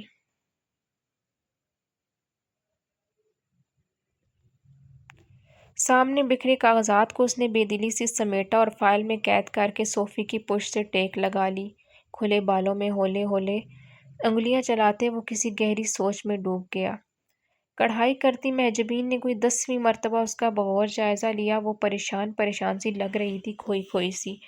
1 گھنٹہ قبل وہ پڑھنے کا مواد اکٹھا کر کے بیٹھی تھی اور اس نے غالباً ایک لفظ بھی نہیں پڑھا تھا۔ مسلسل کسی سوچ میں گم تھی وہ۔ زوفی، اس نے دھاگا توڑتے اسے مخاطب کیا۔ ہوں۔ وہ چونک اٹھی۔ جی آپا کہیے۔ کیا سوچ رہی ہو؟ اس نے سرسری سا پوچھا۔ کچھ بھی نہیں، بس پڑھنے کا موڈ نہیں بن رہا۔ اس نے سر جھٹکا۔ پریشان سی لگ رہی ہو۔ نہیں تو؟ وہ بلا وجہ ہنس دی۔ میں بھلا کیوں پریشان ہونے لگی؟ سچ کہہ رہی ہو؟ اس نے قمیض میں سوئی لگا کر اس کی طرف رکھ دی۔ یا بہلاوے دے رہی ہو مجھے؟ مجھے تو تم پچھلے کئی دنوں سے ایسی ہی لگ رہی ہو، پریشان، بیکل۔ وہم ہے آپ کا۔ وہ مسکرائی۔ کوئی بات میں بھلا آپ سے کیوں چھپاؤں گی؟ ویسے بھی میں ذرا عاذر کا سوچ رہی تھی۔ کتنے دنوں سے نہیں آیا نا؟ ہاں، کافی دن ہو گئے۔ شاید پھوپھی نے کہا ہوگا آنا جانا کم کرنے کا، لیکن اماں نے تو کوئی اعتراض نہیں کیا تم لوگوں کے آپس میں ملنے یا بات کرنے پر۔ ارے کہیں بے وقوف میری اس روز والی بات کو نہ دل پر لے گیا ہو۔ بازار میں نے محض مذاق میں اس سے کہہ دیا تھا نا کہ تم سے روز آ جاتے ہو وغیرہ۔ نہیں آپا، آپ کے مذاق کا وہ کبھی برا نہیں مانتا۔ ویسے ہی مصروف ہوگا، سمسٹر بھی تو قریب ہے نا۔ اس دن تمہارے لیے اس نے کچھ خریدا بھی تو تھا، دینے ہی آ جاتا۔ وہ محض مسکرا کر رہ گئی۔ محجبین نے قمیض اٹھا کر کڑھائی شروع کر دی۔ ذوالفشان نچلا لب دانتوں میں دبائے پھر اسی سوچ میں غرق ہو گئی۔ وہ 3 روز سے مسلسل عالم شاہ کے بارے میں سوچ رہی تھی اور سوچ کر پریشان ہو رہی تھی۔ دراصل وہ اس سے اور اس کے بے باک انداز اور نڈر رویے سے خوفزدہ ہو گئی تھی۔ کیا چاہتا ہے وہ شخص مجھ سے؟ یہ وہ سوچ رہی تھی جو مسلسل اس کا تعاقب کر رہی تھی۔ محجبین کے استفسار پر اس نے ایک بات کڑ کر اسے مطمئن کر دیا تھا۔ لیکن خود اپنے دل کو مطمئن نہ کر پا رہی تھی۔ ویسے تو معجبین سے کوئی بات نہ چھپاتی تھی، لیکن یہ بات بتانے کا فائدہ نہ تھا۔ وہ اس کی کچھ مدد نہ کر سکتی تھی، الٹا خود بھی بے حد پریشان ہو جاتی اور شاید اماں کو بھی بتا دیتی، اور یوں اس پر یونیورسٹی جانے پر پابندی عائد ہو سکتی تھی جو اسے ہرگز منظور نہ تھی۔ کئی بار اس نے سوچا وہ عاذر کو ہی بتا دے، لیکن اسے بتانا بھی نقصان دہ ثابت ہو سکتا تھا۔ وہ لڑکا تھا، جذباتی اور جوشیلا تھا، نہ جانے کیا کرنے کی ٹھان لیتا، اور پھر عالم شاہ کوئی معمولی شخص تو نہ لگتا تھا۔ اس کی تو ایک ایک ادا اور اس کے بے حد مضبوط اور بااثر ہونے کا اعلان کرتی تھی۔ وہ عاذر کو کسی خطرے سے دوچار کرنے کا سوچ بھی نہیں سکتی تھی۔ ایسی ہی بہت سی باتیں تھیں جن پر وہ غور کیے جا رہی تھی اور ہلکان ہو رہی تھی، اور ہر چیز سے بڑھ کر اسے اپنی عزت، اپنا بلند کردار عزیز تھا۔ وہ تو عاذر سے ملنے اور اسے بات کرنے سے انکار کر دیتی تھی، مبادا اس کا نام کوئی غلط انداز میں نہ لے۔ فکرے کسے پھر بھلا وہ سید عالم شاہ کا اس طرح پیچھا کرنا کیسے افورڈ کر سکتی تھی؟ اگر اس نے پیچھا نہ چھوڑا تو کیا کروں گی، اس نے پریشانی سے سوچا۔ اچانک ہی اسے اپنا تعلیمی کیریئر خطرے میں پڑتا نظر آ رہا تھا۔ ایک نظر کڑھائی میں منہمک معجبین پر ڈال کر وہ اٹھ کر باہر چلی گئی۔ اماں صحن میں بیٹھی کوئی نئی قسم کا اچار ڈال رہی تھیں، وہ بھی وہیں چارپائی پر لیٹ کر نیلے آسمان کی وسعتوں کو تکنے لگی۔ کتنا سہل جانا تھا اس نے زمانے کی آلودگیوں سے بچ کر چلنے کو۔ وہ تو سمجھتی تھی کہ انسان خود نیک نیت اور مضبوط ہو، جو چاروں طرف کیسی ہی آندیاں اٹھیں اس کے قدم نہیں اکھاڑ سکتی۔ اب اسے احساس ہو رہا تھا کہ کیچڑ سے بچ کر چلنے کی کوشش میں ایک آدھ چھینٹ اچھل کر ضرور آتی ہے۔ بیل بجی تو اماں نے اس کی جانب دیکھا۔ زوفی، دیکھو شاید تمہارے ابا آ گئے ہیں۔ جی اچھا۔ اس نے چپلیں پہنی، دوپٹہ ٹھیک کرنے اوڑھنی اوڑھی اور دروازے تک آئی۔ دروازہ کھولتی اس کا چہرہ کھل اٹھا۔ السلام علیکم پھپھو۔ وہ اس سے لپٹ گئی۔ پیچھے کھڑا عاذر شوق نظروں سے اسے دیکھ رہا تھا۔ جیتی رہو، انہوں نے اس کا ماتھا چوما۔ کچھ دعائیہ کلمات ادھر بھی بھیج دیجیے، ہم بھی جواب دینے کو فارغ ہیں۔ پھوپھی کے آگے بڑھتی ہی وہ شرارت سے گویا ہوا آداب۔ وہ آگے بڑھ گئی۔ چند لمحوں میں یہ پچھلے دنوں کی ساری کوفت اور پریشانی زائل ہو گئی۔ دل و دماغ اچانک سے کھل اٹھے تھے۔ پھوپھی کو اماں کے ساتھ بیٹھے دیکھ کر وہ کمرے میں چلی گئی۔ کون تھا زوفی؟ معجبین نے پوچھا۔ پھوپھی، اماں اور عاذر۔ اوہ، جب یہ اچانک کی شگفتگی چہرے پر نمودار ہوئی ہے۔ سلام علیکم بھابی جان۔ وہ بھی پیچھے پیچھے چلا آیا اور زوفی شاہ کے سر پر ہلکی سی چپت لگائی۔ وعلیکم السلام، بڑے دنوں کے بعد نظر آئے آپ۔ کیوں، شکایت بھی تو آپ نے ہی کی تھی۔ وہ ہنسا۔ میرے ہر وقت یہاں جلوہ افروز ہونے سے ناراض ہو گئے کیا؟ ارے نہیں، آپ کی بات پر میں کہاں ناراض ہوتا ہوں، آپ سے تو میرے مذاق کے کئی رشتے بنتے ہیں۔ اس نے شرارت سے زوفی شاہ کو دیکھا۔ آپ کا اور میرا مذاق تو چلتا رہے گا، میں پھوپھی اماں سے مل کر آتی ہوں۔ معجبین اٹھ کر جانے لگی۔ ارے اچھی طرح ملیے، ہمیں جلدی نہیں ہے آپ کے لوٹنے کی، اس نے ہانک لگائی۔ اور کزن سناؤ، کیسی گزر رہی ہے؟ وہ اس کی جانب متوجہ ہوا۔ آپ کی دعاؤں سے بہت اچھی گزر رہی ہے، وہ ہنسی۔ بڑے دنوں سے راوی چین ہی چین لکھ رہا تھا۔ جھوٹی تو تم صدا کی ہو، وہ اطمینان سے بولا۔ مانو گی تو تھوڑا ہی کہ بہت بے چین سی گزری ہے دن، نہ رات کی نیند، نہ دن کا سکون، نہ بھوک نہ پیاس۔ چچ چچ چچ، وہ چڑانے کے انداز میں بولی۔ ترس آتا ہے آپ پر، نہ جانے اکیلے میں کیا کیا سوچتے رہتے ہیں، آپ ہی باتیں کرتے ہیں۔ ہم تو خدا کے فضل سے سوئے بھی خوب اور جاگے بھی خوش خوش۔ اچھا چلو، ہاتھ کنگن کو آرسی کیا، پتہ چل ہی جائے گا، وہ گنگنایا۔ زوفی شاہ اسے زبان چڑھا کر باہر چلی آئی۔ زوفی، معجبین اسے برآمدے ہی مل گئی۔ وہ بے حد خوش نظر آ رہی تھی۔ کیا بات ہے آپا؟ اس نے اس کا چمکتا چہرہ دیکھ کر دلچسپی سے پوچھا۔ بڑی خوش نظر آ رہی ہیں۔ بات ہی خوشی کی ہے، وہ ہنسی۔ اور زیادہ خوش تو تمہیں ہونا چاہیے، وہ شرارت سے مسکرائی۔ اچھا، وہ کیسے؟ پھوپھی اماں تمہیں انگوٹھی پہنانے آئی ہیں۔ سچ؟ ایک خوبصورت سا رنگ اس کے چہرے پر آیا۔ لیکن اس کی کیا ضرورت تھی؟ عاذر صاحب کے کارنامے ہیں۔ وہ دونوں کچن کی سمت چل دیں۔ اس دن وہ تمہارے لیے پسند سے انگوٹھی خریدنے ہی گیا تھا اور اس کی ضد پر پھوپھی اماں لائی ہیں۔ دونوں کچن میں آ کر بیٹھ گئی۔ معجبین چائے کا کپ پانی رکھنے لگی۔ خوشی چھپانے کی نہیں چھپ رہی محترمہ سے۔ معجبین نے ہنسی سے اسے دیکھا۔ وہ محض مسکرا کر رہ گئی۔ حالانکہ عاذر کی بے پناہ محبتوں کے احساس سے دل میں لڈو پھوٹ رہے تھے۔ بے خیالی میں وہ اپنے ہاتھ دیکھنے لگی۔ عاذر کو اس کے ہاتھ بہت پسند تھے اور کئی بار وہ اظہار کر چکا تھا۔ یار کزن، وہ بے تکلفی سے اس ہمیشہ اب ایسے ہی مخاطب کیا کرتا تھا، تمہارے ہاتھ تو تمہارے چہرے سے بھی زیادہ خوبصورت لگتے ہیں، کسی ماہر سنگ تراش نے سالوں کی ریاضت کے بعد سنگ مرمر کو تراش کر بنائے ہوں جیسے۔ وہ ہنس کر چپ چاپ اپنا کام کیے جاتی۔ زیادہ صابن میں بھگو کر مت رکھا کرو، خراب ہو جائیں گے، وہ ہدایت کرتا۔ برتن تم دھو جایا کرو، وہ ہنس کر کہتی۔ یہاں تو نہیں، وہاں دھو دیا کروں گا، وہ معنی خیز باتیں شروع کر دیتا۔ مجھے زن مرید قسم کے شور بالکل پسند نہیں، وہ ناک منہ چڑھا کر کہتی۔ یہاں وہاں مت کرو اور باہر جا کر بیٹھو۔ زوفی محجبین کی آواز اسے خیالوں کی دنیا سے باہر لائی۔ تم ذرا پلیٹیں وغیرہ نکال کر صاف کر لو، اماں نے کچھ چیزیں منگوائی ہیں۔ جی اچھا، وہ کھڑی ہو گئی اور الماری کی جانب بڑھی۔ اچھی مہمان نوازی ہے، وہ دروازے پر موجود تھا۔ مجھے وہاں بٹھا کر دونوں بہنیں یہاں اپنے کام نپٹانے چلی آئیں۔ ارے ذرا دیر کو آئے ہیں، نہیں آیا کریں گے زیادہ۔ تم مہمان کب سے ہو گئے؟ محجبین نے آنکھیں نکالی۔ مہمان کیا، اس طرح پورے گھر میں مٹر گشت کرتے پھرتے ہیں، اور یہ کم از کم آنے کی دھمکی کم از کم مجھ پر تو کارگر ثابت نہیں ہو سکتی۔ البتہ اس نے شرارت سے زوفی کو دیکھا۔ البتہ کیا؟ جلدی سے پوچھنے لگا۔ البتہ کچھ لوگ ایسے بھی ہیں جو آپ کی طویل غیر حاضری سے پریشان ہو جاتے ہیں، کھوئے رہتے ہیں، پڑھائی میں ان کا دل نہیں لگتا۔ توبہ ہے آپا، زوفی نے جلدی سے ان کی بات کاٹی۔ آپ کا تو مذاق ہوگا، وہاں کوئی دل پہ لے کر ذرا لے گا، ذرا سوچ سمجھ کر بولے نا۔ اہم، وہ شرارت سے کنکارا۔ ہم نہ کہتے تھے، غلط فہمی ہے، وہ منہ بنا کر بولی۔ ارے چشم دید گواہ ہے میرے پاس، وہ جوش سے بولا، اور اس نے ابھی گواہی دی ہے، اب لاکھ مکرو تمہیں کیا مل جائے گا اگر یہ مان بھی جائے تو؟ محجبین نے مسکرا کر پوچھا۔ بس صبر آ جائے گا کہ دونوں طرف ہے حق برابر لگی ہوئی، وہ گنگنایا۔ کتنا بولتے ہو تم حاضر، زوفی نے اسے گھورا۔ یہی تو دن ہے میرے بولنے میں، بعد میں تو تم بولا کرو گی اور میں سنوں گا، وہ مزے سے بولا۔ چائے بن گئی تو محجبین چائے لے کر اندر چلی گئی۔ زوفی وہیں بیٹھی چائے کے گھونٹ بھرتی رہی۔ اس پر کوئی ممانعت تو نہ تھی، لیکن اسے خود ہی اماں اور پھپھو کے سامنے حاضر کے ساتھ بیٹھنا اچھا نہ لگ رہا تھا۔ یوں بھی ابا بھی آنے والے تھے، اور آج تو پھوپھی اماں کے آنے کا مقصد بھی کچھ اور ہی تھا، سو وہ محجبین کے بے حد اصرار پر اندر نہیں گئیں۔ زوفی، چلو تمہیں پھوپھی اماں بلا رہی ہوں۔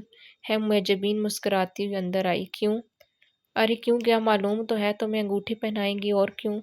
ابا آ گئے، اس نے استفسار کیا۔ ہاں نا، تب ہی تو بلا رہی ہیں تمہیں۔ عاذر کہاں ہے؟ ارے اسے نہ جانے کیوں گھبراہٹ ہوئی، وہیں بیٹھا باتیں بنا رہا ہے، وہ ہنسی۔ اور یہ تمہیں آج کل کیا ہو گیا ہے؟ وہاں کون پرایا ہے جو تم اتنا گھبرا رہی ہو؟ چلو اٹھو۔ محجبین کے پیچھے پیچھے شرماتی جھجکتی وہ جا کر پھوپھی اماں کے بالکل ساتھ چپک کر بیٹھ گئی۔ زندگی میں پہلی بار اسے عاذر سے شرم محسوس ہو رہی تھی، اور پھر ابا تو وہیں بیٹھے تھے۔ عاذر بھی اچانک اٹھا اور اٹھ کر باہر نکل گیا، غالباً وہ بھی انہی احساسات سے دوچار تھا۔ ارے اس سے کیا ہوا؟ ابا حیرانی سے بولے۔ محجبین کھلکھلا کر ہنستی، زوفی کے لبوں پر مسکراہٹ دوڑ گئی۔ پھوپھی اماں نے مسکراتی ہوئی اس کی انگلی میں انگوٹھی ڈالی اور اسے گلے سے لگایا۔ خدا مبارک کرے۔ ابا نے اس کے سر پر ہاتھ پھیرا اور باہر نکل گئے۔ محجبین اطمینان سے بیٹھ کر چیزوں سے انصاف کرنے لگی، اور وہ سر جھکائے ہاتھ میں پڑی انگوٹھی کو دیکھے چلی جا رہی تھی۔ انگوٹھی کیا تھی؟ ایک خوبصورت احساس تھا جس نے اس کی انگلی کو ہی نہیں، اس کے دل کو بھی گھیر لیا تھا۔ دیکھو عاذر، مجھے یہ باتیں بالکل نہیں پسند، بے حد ناگواری سے اس نے کہا تھا۔ وہ بائک اس قدر تیز دوڑا رہا تھا کہ اسے یہ بات چیخ کر کہنی پڑ رہی تھی۔ یار کزن، ذرا کان کو قریب لے آؤ، بالکل سنائی نہیں دے رہا۔ تمہیں آخر عقل کب آئے گی؟ وہ جھنجھلا کر بولی۔ نہ بھی آئے تو کیا حرج ہے؟ وہ ہنسا۔ اور سنو لڑکی، عقل اگر آ گئی نا تو نقصان تمہارا ہی ہوگا۔ جس طرح ایک میان میں دو تلواریں نہیں رہ سکتی، اس طرح عشق اور عقل کا کوئی میل جول نہیں ہے، ایک آئے تو دوسرا رخصت۔ مجھے عقل آ گئی تو سمجھو عشق گیا ہی گیا۔ اچھا عشق ہے؟ وہ چڑ کر بولی۔ خود تو خوار ہوتے ہو، مجھے بھی کراتے ہو، کیا سوچتے ہوں گے ابا؟ ارے وہ نئے زمانے کے ابا ہیں، جدید اصولوں پر بنے ہوئے ہیں، وہ ہنس دیا۔ کچھ نہیں سوچیں گے، شرم کرو۔ اجالا، یار رحم کرو، میرا اتنا خوبصورت موڈ برباد مت کرو۔ بائک روکتے ہوئے اس نے کہا، آؤ تمہیں تمہاری پسند کی آئس کریم دلاؤں۔ میں یہیں کھڑی ہوں، تم لے آؤ۔ وہ خفا تھی اس کی اس حرکت پر۔ اچھا ٹھیک ہے۔ اس کے بگڑے ہوئے موڈ کے پیش نظر وہ فوراً مان گیا۔ یہیں لے آتا ہوں۔ وہ اس کی بائک سے ٹیک لگائے بے خیالی میں مختلف گاڑیوں کو سڑک پر دوڑتا دیکھنے لگی جبکہ وہ آئس کریم پارلر میں گھس گیا۔ آج زندگی میں پہلی بار وہ اس طرح عاذر کے ساتھ بائک پر بیٹھی تھی۔ وہ خود اس سے بات کرتا، وہ صفائی سے منع کر دیتی، لیکن اس نے تو پکا کام کیا تھا۔ سیدھا ابا کی خدمت میں حاضر ہوا اور درخواست کی کہ وہ زوفی کو آئس کریم کھلانے کے لیے جانا چاہتا ہے، جس کے لیے اس کی اجازت درکار تھا، اور باعث حیرت امر یہ تھا کہ ابا نے خوش دلی سے اجازت دے دی۔ ہاں اماں ضرور چپ سی ہو گئیں، اور زوفی کے ذہن میں رہ کر اماں کا چہرہ آ رہا تھا۔ پتہ نہیں کیا ہوتا جا رہا ہے عاذر کو، اس نے جلا کر سوچا۔ بے دلی سے ایک ایک چیز پر پڑتی نگاہ اچانک ہی تھمی تھی۔ اس کا دل یکبارگی زور سے دھڑکا تھا۔ ذرا سے فاصلے پر پارک کی ہوئی کار کی ڈرائیونگ سیٹ پر بیٹھا عالم شاہ اپنی تمام تر حسیات سمیت اس کی جانب متوجہ تھا۔ زوفی کی سمجھ میں اور کچھ نہیں آیا۔ وہ رخ موڑ کر کھڑی ہو گئی۔ کچھ ایسی بات تھی اس شخص میں کہ نگاہ پڑتی اس کی وجود پسینے میں ڈوب جاتا تھا، دل پسلیاں توڑ کر باہر آنے لگتا تھا۔ اجالا۔ اس نے اپنے پیچھے عاذر کی آواز سنی، پھر بھی اس طرح اچھلی جیسے بم پھٹا ہو۔ ارے وہ ہنس دیا۔ کیا ہوا ہے؟ اس نے غور سے عاذر کو دیکھا اور نہ جانے کیوں اس کی آنکھیں ڈبڈبا گئیں۔ عاذر گھر چلو۔ ہاں ہاں چلتے ہیں، یہ آئس کریم تو کھا لو۔ مہجبین باجی کے لیے تو میں نے پیک کر لی ہے۔ نہیں بس میں بھی چل کر ہی کھاؤں گی۔ ہوا کیا ہے یار؟ وہ جھنجھلا گیا۔ عاذر وہ۔ اس نے ذرا سا رخ موڑ کر کن اکھیوں سے واپس دیکھا اور جان میں جان آئی۔ گاڑی وہاں سے جا چکی تھی۔ کچھ پھوٹو تو وہ چونکی۔ ہاں لاؤ، دو آئس کریم کھاتے ہیں۔ احمق، موڈ آف کر دیتی ہو۔ وہ ناراضگی سے اسے گھورنے لگا۔ زوفی ہنس دی، ہر چند کہ اس کا ہنسنے مسکرانے کو قطعاً دل نہ تھا۔ ٹی وی کی سکرین پر ناچتی تھرکتی تصویروں سے پرے اس کا دماغ کہیں اور موجود تھا۔ مخمور آنکھیں کسی گہری سوچ میں گم تھیں اور چہرے پر تناؤ کے آثار تھے۔ ہاں کچھ ایسی ہی بات تھی جس میں جو سوچنے پر مجبور کرتی تھی۔ کچھ ایسا تھا جو دماغ کی تہوں میں اس طرح جذب ہوا تھا کہ نکالنے نہ نکلتا تھا، ورنہ سید عالم شاہ نے کب کسی شے کو اتنی اہمیت دی تھی کہ وہ نہ چاہتے ہوئے بھی اس کے بارے میں سوچنے پر مجبور رہے۔ لڑکیاں تو اس کے لیے بس ایسی ہی تھیں جیسے بچوں کے لیے تصویروں والے کیمرے میں کھٹاکھٹ ایک کے بعد ایک تصویر نظر کے سامنے سے ہٹتی رہے۔ یہ کیسی تصویر تھی جو مستقل نظر کے سامنے تھی؟ پیشانی پر ہاتھ پھیر کر اس نے ہتھیلی کو بغور دیکھا۔ اے سی کی ٹھنڈک رگوں پے میں اتر رہی تھی اور اس کی وجود پسینے سے نم ہتھیلی اس کی ذہنی خلجان کی تصدیق کر رہی تھی۔ تمہاری سوچوں جیسی لگتی ہے نا؟ کہیں دماغ میں فہد کی آواز ابھری اور پھر گونجتی چلی گئی۔ یہ سوال اس کے دماغ کے ہر حصے پر ہتھوڑے برسانے لگا۔ ہاں اس نے تڑپ کر اقرار کیا۔ ہاں لگتی ہے میری سوچوں جیسی، میری تصورات کی تفسیر، میرے ذہن میں بکھرے رنگوں سے بنی ہوئی مکمل تصویر۔ میرے خوابوں کی تعبیر بالکل وہی ہے، ویسی ہی ہے، لیکن میں نے تصویر دل کے صنم خانے میں سجاتے وقت یہ ہرگز نہیں سوچا تھا کہ کبھی یہ تصویر اس صنم خانے سے نکل کر سانس لیتی ہوئی میرے سامنے آ کھڑی ہو جائے گی۔ بت اگر دل کے محبت خانے میں ہو تو سب سے چھپ کر اس کی پرستش کر لینا آسان ہے۔ سامنے آ کر غرور سے کھڑا ہو جائے تو پھر اسے سجدہ کرنا کم از کم سید عالم شاہ کے لیے ممکن نہیں تھا۔ میں کیسے کہہ دوں اس سے کہ تم نظروں کے سامنے ہوتی ہو تو دل کا صنم خانہ ویران ہو گیا ہے۔ عالم شاہ کا دل نہیں رہا، ایک ویران سرائے ہو گیا ہے، اور اسے سجانا، بسانا، سنوارنا تمہارے اختیار میں ہے۔ عالم شاہ تو بے اختیار ہو گیا ہے۔ نہیں، اس نے سختی سے اپنی ہی خیالات کو رد کیا۔ یہ نہیں ہو سکتا۔ یہ کیسے ممکن ہے کہ سید عالم شاہ ایک کم مایہ بے حیثیت لڑکی کے آگے بے اختیار ہو جائے، سرنگوں ہو کر اپنے دل کو روشن کرنے کے لیے اس کے جلووں کی بھیک مانگے؟ بے چینی حد سے سوا ہو گئی تو وہ کھڑا ہو گیا۔ وی سی آر میں لگے فلم کب کی اپنے اختتام کو پہنچ چکی تھی اور ٹی وی اسکرین پر روشن مگر خاموش پڑی تھی۔ اس نے ٹی وی آف کیا اور کیسٹ نکال کر بے دلی سے قالین پر پھینک دی۔ جب سے اس نے آئس کریم کے پارلر کے باہر اسے ایک لڑکے کے ساتھ دیکھا تھا، اس کا دل دنیا کو توڑ مروڑ کر رکھ دینے کو چاہ رہا تھا۔ کون تھا وہ لڑکا اور کیوں تھی وہ اس کے ساتھ؟ یہ سوالات اس کے دل و دماغ کی دنیا تہہ بالا کرنے کے لیے کافی تھے۔ ایک ہی وصف کی خواہش تو خواہش تھی اسے کوئی ہو جس کی وفاؤں کے ساتھ تمام سرے عالم شاہ کی ہستی تک آتے ہوں۔ وہ چاندنی کی ٹھنڈی کرنوں سے بنا پیکر، وہ ابر نسیاں کا پہلا شفاف قطرہ، وہ بہار کے پہلے غنچے کے کھلنے کی سجا جیسا وجود، اگر حقیقت میں کہیں تھا تو صرف سید عالم شاہ کے لیے تھا، صرف اس سے اس محبت کرنے کے لیے، اس کو چاہنے کے لیے بنا تھا۔ اس کی تمام تر وفائیں، ساری دعائیں شاہ کے نام ہونی تھیں۔ پھر وہ دوسرا کون تھا؟ اسے یوں لگا جیسے اس کے جسم کا سارا خون جمع ہو کر اس کی کنپٹیوں تک آ پہنچا ہے، اور اگر اس نے مزید کچھ سوچا تو اس کا ماتھا تڑک کر چور چور ہو جائے گا۔ سیڑھیاں پلانگنا لمبے ڈھک بھرتا وہ اپنے بیڈ روم تک پہنچا، پردے برابر کر کے اے سی آن کیا، بیڈ کی سائڈ ٹیبل کی اوپری دراز سے ایک شیشی نکالی اور 2 گولیاں ہتھیلی پر رکھیں، پانی کا گلاس بھرا اور دونوں گولیاں نگل لیں۔ پھر 10 منٹ بعد وہ دنیا جہاں سے بے خبر اوندا لیٹا سو رہا تھا۔ سید فرمان شاہ اپنے علاقے کے سب سے بڑے وڈیرے اور جاگیردار تھے۔ بچپن اور جوانی انہوں نے لندن میں گزاری تھی۔ والد کی اچانک وفات پر انہیں ملک لوٹنا پڑا۔ اپنے والد کی واحد اولاد ہونے کے ناطے اب سب کچھ ان کا تھا۔ ہزاروں ایکڑ پھیلی اراضی ان کے نام تھی۔ آبائی حویلی کے علاوہ کئی دوسرے شہروں میں بنگلے ان کی ملکیت تھے۔ تمام بینک بیلنس ان کا تھا۔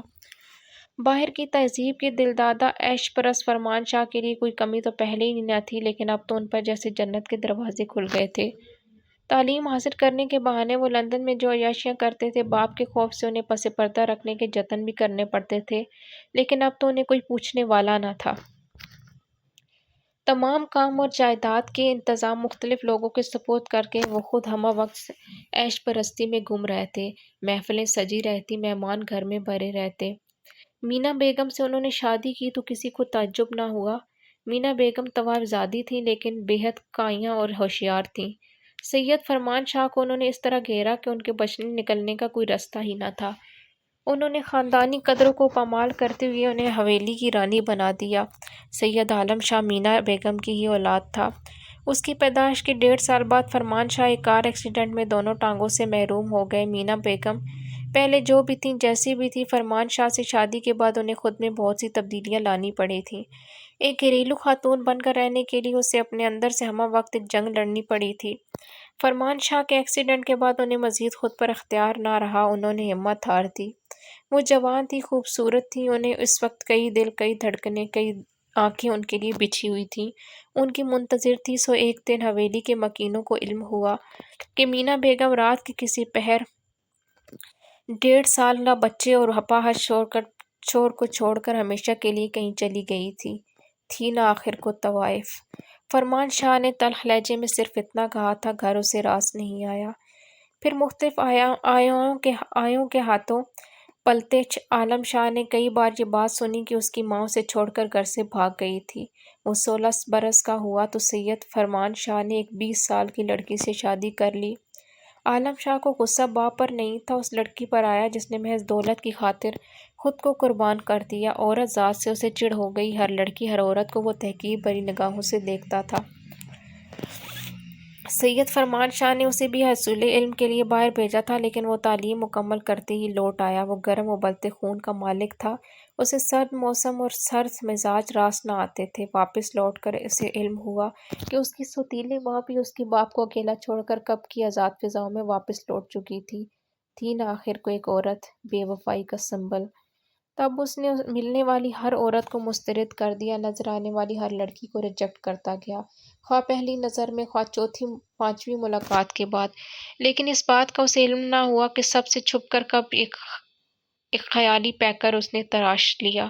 اسے لاشعوری طور پر اس کا انتظار بھی تھا، کہیں اندر چھپی ہوئی وفا کی خواہش بھی تھی۔ لاشعور سے شعور کی سطح پر ابھر آتے ان جذبوں سے اسے خوفزدہ کر دیا تھا۔ اسے ایک لڑکی کو پانے کی اور اس سے وفا چاہنے کی خواہش کا خوف اس کے اعصاب پر طاری ہو گیا تھا۔ وہ اس سے بچنا چاہتا، چھپنا چاہتا اور اپنی ذات کو ہمیشہ کی طرح سربلند رکھنا چاہتا تھا۔ اگر وہ بھی ہر لڑکی کی طرح اس کی شخصیت سے مرعوب ہو جاتی، اس کی گرم نظروں کے سیر میں گرفتار ہو جاتی، تو سید عالم شاہ کبھی پلٹ کر اس کی جانب دوبارہ نہ دیکھتا۔ لیکن وہ اس کے چہرے پر لکھی اس کے کردار کی پاکیزگی اور پشیمانی پر جگمگاتی روشنی سے ہار رہا تھا۔ وہ جیسے اسے علم ہو رہا تھا کہ وہ اپنا تمام تر ول پاور کو بروئے کار لا کر بھی اسے پا لینے کی خواہش کو شکست نہیں دے پائے گا۔ اجالا، خوشیوں و انصبات میں ڈوبی آواز پر اس نے سر اٹھایا۔ جگمگاتے چمکتے چہرے اور تیز سانس کے ساتھ وہ اس کے سامنے موجود تھا۔ خیریت؟ وہ حیران ہو گیا۔ کیا ہوا ہے؟ موجیں ہو گئی ہیں؟ وہ ہنسا۔ اسے اپنے خوابوں کی تعبیر پانے کا راستہ مل گیا ہے۔ ہوا کیا ہے بتاؤ ابھی؟ وہ الجھی۔ اجالا، میں آج بےحد خوش ہوں۔ مجھے جدہ کی ایک فرم میں نوکری مل گئی ہے، 2 سال کا کانٹریکٹ ہے۔ ذوالفشاں کی آنکھوں کی چمک یکبارگی ماند پڑ گئی، چہرہ مرجھا گیا، ہونٹ بھنج گئے۔ جدہ؟ تم چلے جاؤ گے؟ تمہیں خوشی نہیں ہوئی؟ وہ حیران ہوا۔ اپنی زندگی سنور جائے گی، ذرا تصور تو کرو۔ مجھے نہیں کرنا کوئی تصور۔ وہ وہاں سے پلٹ کر باہر چلی گئی۔ سنو تو، وہ پکار کر رہ گیا۔ وہ آنسو پیتی، پلکوں میں چھپاتی باورچی خانے میں چلی آئی۔ کوئی کام نہ سوجا تو تسلے میں آٹا نکال کر گوندنے بیٹھ گئی۔ باہر سین میں اس کی آواز آ رہی تھی۔ وہ اماں اور معجبین کو جاب کی تفصیلات بتا رہا تھا۔ آٹا گوندتی ہوئی وہ مسلسل آنسو پونچھ رہی تھی۔ یہ تصور اس کے لیے سہانے روح تھا کہ وہ 2 سال کے لیے اس سے جدا ہو جائے گا۔ وہ اسے دیکھ نہ سکے گی، وہ اس سے مل نہ سکے گی، اس کی آواز نہیں سن سکے گی۔ اور کتنا جان لیوا تھا یہ احساس۔ وہ سسکی بھر کر رہ گئی۔ اور وہ کتنا خوش لگ رہا تھا۔ دولت پانے کی خوشی اس سے بچھڑنے کی تکلیف پر غالب تھی۔ محبت کے دعووں کی کلئی کس طرح کھل گئی تھی۔ 2 دن سے اس سے نہ ملنے پر وہ اپنی کیفیات تمام تر جذبات سمیت بیان کر دیتا تھا، اور اب 2 سال کے لیے بچھڑنے کی خبر سناتے ہوئے اس کے ماتھے پر ایک شکن تک نہیں تھی۔ جھوٹے دعوے کرتے ہیں بے ایمان لوگ، اس نے ناک سکوڑی۔ زوفی، سنا تم نے؟ معجبین خوشی خوشی اندر داخل ہوئی۔ زندگی بن جائے گی تم دونوں کی۔ آپا، اس نے احتجاج کیا، زندگی کی خوشیاں صرف آسائشات سے مشروط ہوتی ہیں کیا؟ دولت کے دھاگوں سے بندھی ہیں کیا؟ ارے تم رو کیوں رہی ہو؟ وہ حیران ہوئی۔ بے وقوف لڑکی، وہ اپنا مستقبل بنانے جا رہا ہے، تمہیں تو خوش ہونا چاہیے۔ مستقبل یہاں نہیں بن سکتا کیا؟ اپنے ملک میں کیا کمی ہے؟ وہ تنکی۔ ارے ڈیئر کزن، جس ملک میں ڈاکٹر انجینئر جوتیاں چٹکھاتے پھر رہے ہیں، وہاں معمولی ایم ایس سی کو کون پوچھے گا؟ وہ وہیں چلا آیا اور پیڑھی کا سرکا کر عین اس کے سامنے بیٹھ گیا۔ یہ تو صرف میری لک ہے جو کمپیوٹر کورس کی بیس پر اتنی اچھی جاب ایک نعمت کے طور پر بن بٹھائے مل گئی، اور تم میرے ارادوں کے پیروں میں اپنے آنسو کی زنجیر ڈال رہی ہو۔ میں تو سوچ کر آیا تھا کہ تم انکریج کرو گی مجھے، حوصلہ بڑھاؤ گی میرا۔ یہ جو میرے اندر کہیں ایک لرزش سی ہے، اسے دور کر کے مجھے الفاظ سے قوت بخشو گی، میرے عزائم کو مستحکم کرو گی۔ اور تم رونے بیٹھ گئیں۔ مت چاڑو تقریر، وہ بگڑ کر بولی۔ اپنے زور بیاں سے تم میری تکلیف کا مداوا نہیں کر سکتے جو مجھے تم نے یہ خبر سنا کر دی ہے۔ کس لیے جا رہا ہوں میں؟ وہ اس کی آنکھوں میں جھانک کر بولا۔ بولو، جواب دو۔ میرے معاشی وسائل مستحکم ہونے سے کس کا آرام وابستہ ہے؟ کس کا مستقبل نتھی ہے میرے آئندہ سے؟ مجھے کبھی بھی اس سے زیادہ کی خواہش نہیں رہی جتنا تمہارے پاس ہے، وہ نظر چرا کر بولی۔ لیکن مجھے احساس ہے کہ میرے پاس جو کچھ ہے وہ تمہارے شایان شان نہیں ہے۔ میں تمہیں ساری خوشیاں دینا چاہتا ہوں اجالا، دنیا کی ہر مسرت تمہارے آنچل میں ڈالنا میرا خواب ہے۔ عاذر، اس کا لہجہ بھیگ گیا۔ اگر تم یہی چاہتے ہو کہ میں خوش رہوں تو مجھے چھوڑ کر مت جاؤ، تمہاری قربت ہی میری اصل مسرت ہے، تمہارے ساتھ میری سانسوں کی ضمانت ہے، میں مر نہ جاؤں عاذر۔ لڑکی، پاگل لڑکی، وہ اسے حیرت سے تکنے لگا۔ اتنا چاہتی ہوں مجھے پہلے کبھی کیوں نہیں بتایا؟ اب بتا رہی ہوں نا، اس نے چہرہ گھٹنوں میں رکھ لیا۔ سوچ لو اجالا، ہو سکتا ہے یہ ہمیں ملنے والا پہلا اور آخری چانس ہو، پھر ساری زندگی ہمیں یوں ہی غربت سے جنگ لڑتے گزارنی پڑے۔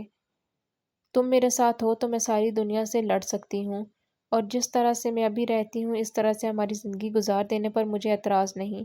کیا تم مجھے 2 وقت کی روٹی اور 2 جوڑے نہیں دے سکو گے؟ تمہاری قسم، اس سے زیادہ کی مجھے خواہش نہیں ہے۔ ہاں البتہ جو کچھ خدا نے تقدیر میں لکھ دیا ہوگا وہ ہر حال میں مل کر رہے گا۔ عجیب لڑکی ہو، وہ ہولے سے ہنس دیا۔ یہ تو پاگل ہے عاذر، میں زمین چڑھ کر بولی۔ میرا مشورہ مانو تو ضرور جاؤ، بھلا یہاں کیا رکھا ہے؟ نہیں آپا، وہ کھڑا ہو گیا۔ اگر میرے ساتھ میرے یہاں رہنے میں اس کی خوشیاں پوشیدہ ہیں تو میں سب کچھ یہاں ہے اور کہیں کچھ نہیں۔ یہ نہیں چاہے گی تو میں کبھی نہیں جاؤں گا، خواہ ساری دنیا مجھے بھیجنے پر مؤثر ہو۔ میں اس کے چہرے پر مسرتیں دیکھنا چاہتا ہوں، اس کے لبوں پر مسکراہٹیں دیکھنا چاہتا ہوں۔ اس کی آنکھوں سے ایک آنسو بھی ٹپکے یہ مجھے گوارا نہیں۔ میں نہیں جاؤں گا، تم سوچ لینا اجالا۔ بڑی آہستگی سے مڑ کر وہ چلا گیا۔ محجبین بت بنی اسے دیکھ رہی تھی۔ تم نے سنا زوفی کتنا چاہتا ہے وہ تمہیں، پاگل ہے تمہارے پیچھے۔ خیر پاگل تو تم دونوں ہوئے، اور یہ تمہیں اجالا کیوں کہہ رہا تھا؟ زوفیشاں زور سے ہنس دی۔ پاگل ہے نا بقول آپ کے اس لیے، ورنہ میری تو اپنی زندگی کے اجالے اسی کی وجہ سے ہیں۔ کیاری میں لگے پودوں کو پانی کی دینے کے بعد اس نے پائپ سے نکلتے پانی کی دھاروں کا رخ دیوار کی جانب کر دیا۔ برسات نہ ہونے کی وجہ سے مٹی سارا دن اڑتی تھی اور ہر شے گرد سے چھپ جاتی تھی۔ محجبین اور اماں پڑوس میں ہونے والی معراج میں شرکت کے لیے گئی ہوئی تھی، وہ گھر میں اکیلی تھی۔ پڑھائی کا موڈ نہیں بن سکا تو وہ پائپ لگا کر صحن دھونے بیٹھ گئی۔ ہولے ہولے گنگناتے ہوئے ہر شے پر پانی کی دھار ڈالی۔ دروازے پر ہولے سے دستک ہوئی تو اس نے چونک کر پائپ زمین پر ڈال کر کمر کے گرد لپیٹا ہوا دوپٹہ کھولتے ہوئے دروازے کی جانب بڑھ گئی۔ ابا کے آنے کا وقت تھا سو اس نے بے دھڑک دروازہ کھول دیا اور پھر اس کے حلق میں گھٹی گھٹی چیخ برآمد ہوئی۔ عالم شاہ دروازہ کھلنے پر اسے دیکھ کر بڑے رعب سے اندر آ گیا۔ کیا بات ہے؟ سہمی ہوئی اسے وہ دیکھ رہی تھی۔ وہ اپنے انداز میں مسکرایا۔ مغرور بھی ہو اور بزدل بھی، اچھی بات ہے، لڑکیوں میں دونوں چیزیں ہونی چاہیے۔ میں پوچھتی ہوں آخر آپ اس طرح کیوں آئے ہیں میرے گھر میں؟ اس نے تمام تر ہمتیں مجمع کر کے کہا۔ تمہیں اعتراض ہے؟ وہ حیران ہوا۔ عجیب لڑکی ہو، تمہیں تو خوش ہونا چاہیے، زندگی میں پہلی بار سید عالم شاہ نے اپنی ہار تسلیم کی ہے اور تم ناخوش ہو۔ مجھے آپ کی ہر چیز سے کچھ لینا دینا نہیں ہے۔ اس نے ہاتھ جوڑ دیے۔ آپ پلیز یہاں سے چلے جائیں۔ کیوں آپ مجھے بے عزت کر ڈالنے پر بضد ہیں؟ نہیں۔ اس نے سر کو ہلکا سا جھٹکا۔ میں تو عزت ہی دینا چاہتا ہوں تمہیں۔ شادی کرو گی مجھ سے؟ شادی؟ اس نے تھوک نگل کر سر سے پاؤں تک سامنے کھڑے شخص کو دیکھا۔ سیاہ شلوار قمیض میں ملبوس، کاندھوں پر چادر ڈالے، پاؤں میں پشاوری چپل پہنے وہ بڑا باروب اور منفرد لگ رہا تھا۔ میں آپ سے ہاتھ جوڑتی ہوں، آپ پلیز چلے جائیں، کوئی آ گیا تو، کسی نے دیکھ لیا تو۔ وہ لرزتی آواز میں کانپتے ہوئے بولی تھی۔ اس کا دل اس زور سے دھڑک رہا تھا کہ کہیں حاضر نہ آ جائے تو کیا ہوگا۔ اس نے تیوری چڑھائی۔ کسی غیرے سے نہیں، سید عالم شاہ کے ساتھ کھڑی ہو تم، اور میرے سوال کا جواب دو، شادی کرو گی مجھ سے؟ نہیں۔ اس نے خوف سر چٹکا۔ میں آپ سے شادی نہیں کر سکتی، میری منگنی ہو چکی ہے۔ سید عالم شاہ کے چہرے پر بہت سے سائے لہرائے۔ منگنی؟ اس نے جیسے دانت پیسے۔ کس سے؟ اس کلاش سے جس کے پھٹیچر سکوٹر کے ساتھ تم اس دن کھڑی تھی۔ تم لوگ ایک جیسے ہو۔ اس نے تھوک نگلا۔ آپ اپنی جیسی کوئی امیر زادی ڈھونڈ لیں، مجھ میں تو کوئی ایسی بات نہیں۔ لیکن سید عالم شاہ نے جیسے اس کی بات سنی نہ تھی۔ اس کی نگاہ اس سے جڑے ہوئے ہاتھوں پر تھی، اس کی انگلی میں پڑی انگوٹھی پر مرکوز تھی۔ اتار دو یہ انگوٹھی۔ وہ جیسے پھنکارا۔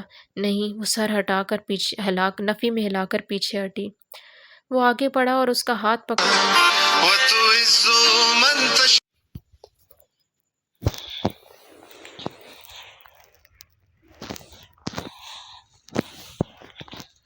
Just a second. وہ آگے بڑھا اور اس کا ہاتھ پکڑ کر انگوٹھی کھینچ لی۔ زوفیشاں کی ساری چیخیں اس کے حلق میں گھٹ کر رہ گئیں۔ خوف کے مارے اس کی آنکھیں پھیل گئیں۔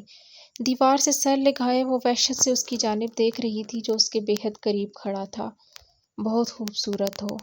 وہ اپنی مخمور نگاہیں اس پر جما کر کہنے لگا، جیسے چاندنی سے بنائی گئی ہو، نہ جانے تمہارا نام کیا ہے، میرے لیے تو تم روشنی ہو، میری زندگی کے اندھیروں کو دور کرنے کے لیے اتاری گئی روشنی۔ میں نے تمہارا نام روشنی رکھا ہے، اور سنو روشنی، تم صرف میرے لیے بنائی گئی ہو، کسی اور کے جیون میں اجالے بکھیرنا کی تمنا اگر تمہارے دل میں ہے بھی تو نکال پھینکو، آج سے تم میری منگیتر ہو۔ اس کے تھامے ہوئے سرد ہاتھ میں اس نے انگوٹھی ڈالی اور لمبے لمبے ڈگ بھرتا باہر نکل گیا۔ زوفیشاں کی ساری جان اس کے بدن سے نکل چکی تھی۔ وہ دیوار کے ساتھ بیٹھتی چلی گئی۔ سانس بحال کرنے اور دم میں دم کرنے آنے میں اس نے بڑی دیر لگا دی۔ پسینے میں ڈوبی پیشانی کو صاف کر کے اس نے اپنا ہاتھ دیکھا۔ اس کی انگلی میں عازر کی دھوئی ہوئی انگوٹھی نہیں تھی۔ 7 ہیروں سے سجی چمکتی دمکتی انگوٹھی نے اس کے ہاتھ میں روشنیاں بکھیر دی تھیں۔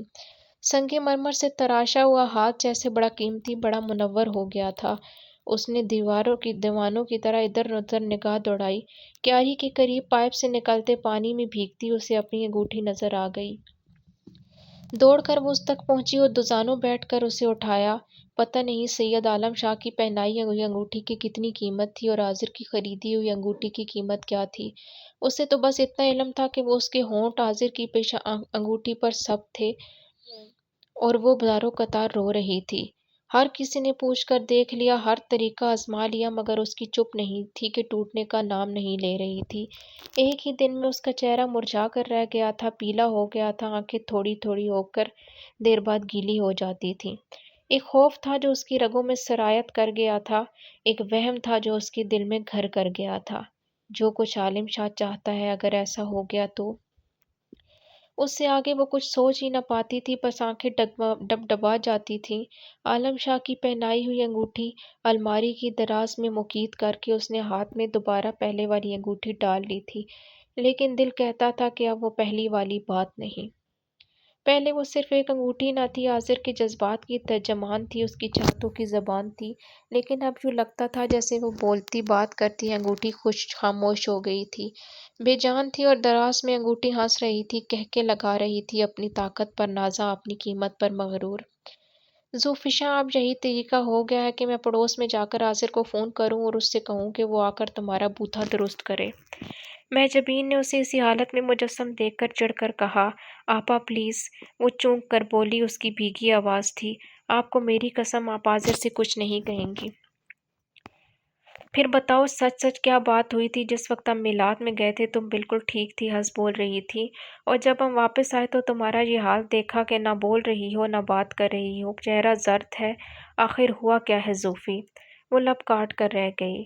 وہ آخر کیا بتاتی، کس طرح بتاتی؟ اسے علم تھا کہ اس کی پشت پر جو ہاتھ تھے وہ کس قدر کمزور تھے۔ وہ یونیورسٹی جاتی تھی تو ذرا سی دیر ہو جانے پہ اماں کا دل کسی خزاں رسیدہ پتے کی طرح کانپنے لگتا۔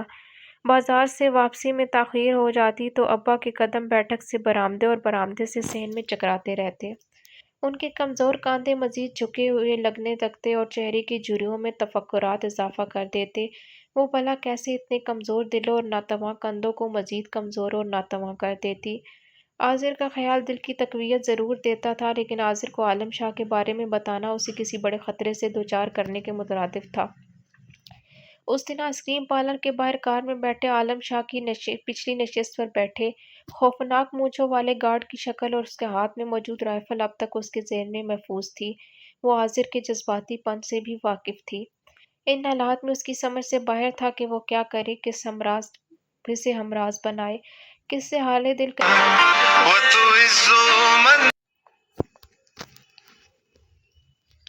وہ عازر کے جذباتی پن سے بھی واقف تھی۔ ان حالات میں اس کی سمجھ سے باہر تھا کہ وہ کیا کرے، کسے ہمراز بنائے، کس سے دل کے حال کہے، اور اسے شدت سے اپنے بڑے بھائی کی کمی محسوس ہوئی۔ کبھی اس نے سوچا ہی نہ تھا کہ بھائی کتنا بڑا سہارا ہوتے ہیں، کیسا گھنا درخت ہوتے ہیں۔ آج سوچوں کی اس تپتی دھوپ میں وہ خود کو بالکل بے صاحباں محسوس کر رہی تھی۔ کال بیل کی آواز اسے اس خیال سے باہر لا کھڑا کیا۔ میرا خیال ہے عازر ہے، کافی دنوں سے نہیں آیا، ضرور وہی ہوگا۔ مہجبیں بولتی ہوئی اٹھ کر باہر چلی گئی۔ ذوفشاں جلدی سے اٹھ کر آئینے کے سامنے جا کھڑی ہوئی، کنگھا اٹھا کر بالوں میں ہاتھ پھیرا، آنکھوں میں کاجل ڈالا اور دوپٹہ درست کرتی ہوئی باہر کی جانب چل دی۔ وہ ہرگز نہیں چاہتی تھی کہ عازر اس کی بجھی آنکھوں اور ستے ہوئے چہرے کا سبب پوچھنے بیٹھ جائے۔ یہ اس کی اپنی آگ تھی، وہ کبھی بھی کسی دوسرے شخص کو اس میں جھلسا نہیں سکتی تھی۔ وہ دروازے تک اسی طرح دھیان میں چلتی ہوئی آئی کہ عازر سے سامنا ہوگا، لیکن اندر آتے ٹوکرے اٹھائے 2 افراد کو دیکھ کر وہ بت بن کر کھڑی مہجبین کے پیچھے دوسرا بت بن گئی۔ دونوں نے چند لمحوں میں ہی چھوٹے سے صحن میں مٹھائی، پھلوں اور پھلوں کے ٹوکریوں کا ڈھیر لگا دیا تھا۔ ایک بڑے سے سنہری منقش تھال میں نہ جانے کیا تھا، اس پر مخملی کپڑا پڑا ہوا تھا۔ جبیں، زوفی بیٹا کون ہے؟ اماں بھی دھیرے دھیرے چلتی ہوئی وہیں آئیں اور تیسرا بت بن گئیں۔ یہ کیا ہے یہ سب؟ پھر وہ حواسوں میں واپس آئیں۔ کون ہو بھائی تم لوگ اور یہ کیا لائے ہو؟ کس نے بھیجا؟ یہ سب کچھ کس کا سامان ہے؟ پے در پہ انہوں نے ایک ہی سانس میں کئی سوال کر ڈالے۔ ہمارے شاہ صاحب یہ سامان روشنی صاحبہ کے لیے بھجوایا ہے منگنی کی خوشی میں۔ ایک ملازم نے مؤدب کھڑے ہو کر سوالوں کا جواب دیا۔ روشنی؟ اماں متعجب ہوئیں۔ کون روشنی؟ یہاں تو کوئی روشنی نہیں رہتی اور میرا خیال ہے اس پوری گلی میں اس نام کی کوئی خاتون نہیں۔ بیٹا تمہیں غلط فہمی ہوئی ہے، غلط پتے پر آئے ہو۔ شاہ صاحب کل خود یہیں آئے تھے، میں ان کا ڈرائیور ہوں، میں نے یہاں پہنچایا تھا کل انہیں، اس نے جواب دیا۔ آخر یہ شاہ صاحب ہیں کون؟ اماں پریشان ہوئیں۔ سید شاہ عالم، سید فرمان شاہ کے بیٹے۔ معجبیں زوفی اماں ان کی جانب بڑھیں۔ تم دونوں کیا اس نام کے شخص کو جانتی ہو؟ معجبین کا سر نفی میں سر ہلایا جبکہ وہ چور بنی سر جھکائے اپنے پیروں کو گھورتی جا رہی تھی۔ اماں کے سامنے اس کا جھکا ہونا سر ان کے سوالوں کا جواب دینے کے لیے کافی تھا۔ ذوفشاں کون ہے یہ شاہ؟ ان کے لہجے میں وسوسے تھے، عجیب سی سختی تھی، تعجب تھا۔ اس کی آنکھیں اشکوں سے لبریز ہو گئیں۔ برسوں کی محنت سے تعمیر کیا گیا اعتبار کا بت دھڑام سے منہ کے بل گرنے کو تھا۔ وہ بے قصور تھی لیکن اس عجیب سے موقع پر جیسے خود بخود قصوروار لگنے لگی تھی۔ ذوفشاں میں پوچھ رہی ہوں کچھ؟ اماں نے دکھ سے اسے دیکھا۔ اماں مجھے نہیں معلوم، میرا یقین کریں۔ اس نے اشکوں بھری نگاہیں ان پر جما دیں۔ یہ ان کا کارڈ ہے۔ ملازم نے ان دونوں کے درمیان ہونے والے مکالمات کے دوران ایک کارڈ معجبین کو تھما دیا۔ انہوں نے کہا تھا روشنی بی بی کو دے دینا۔ دونوں کھلے دروازے سے باہر نکل گئیں۔ ارے سنو بھائی، اماں ہڑبڑا کر ان کی جانب بڑھیں۔ ارے بھائی یہ لیتے جاؤ، یہ ہمارا سامان نہیں۔ ذوفشاں بیٹا یہ کیا گتھی ہے؟ اسے روتا دیکھ کر اس بار وہ کچھ نرم لہجے میں بولی، مجھے کچھ بتاؤ ورنہ گھبراہٹ سے میرا ہارٹ فیل ہو جائے گا۔ تمہارے ابا آتے ہوں گے، میں انہیں کیا جواب دوں گی؟ اماں میں اسے نہیں جانتی، اس نے آنسو پونچھ کر روندی ہوئی آواز میں بتایا۔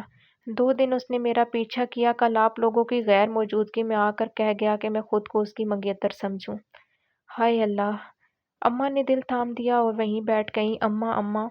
دونوں بوکھلا کر ان کی جانب بڑھی۔ ان کا چہرہ ایک دم سے زرد ہو گیا۔ آپا اماں کو اندر لے کر چلے، میں گلوکوز بنا کر لاتی ہوں۔ وہ جھٹ پٹ باورچی خانے کی سمت دوڑ پڑی۔ اماں کو گلوکوز پلا کر ہوا میں لٹا کر دونوں ان کے ہاتھ تھام کر ان کے پاس بیٹھ گئیں۔ زوفی کیسا شخص ہے یہ شاہ؟ انہوں نے نحیف آواز میں پوچھا۔ کیا بہت بااثر ہے، امیر ہے؟ ہاں ہوگا تو ضرور، وہ تو اندازہ ہو ہی رہا ہے۔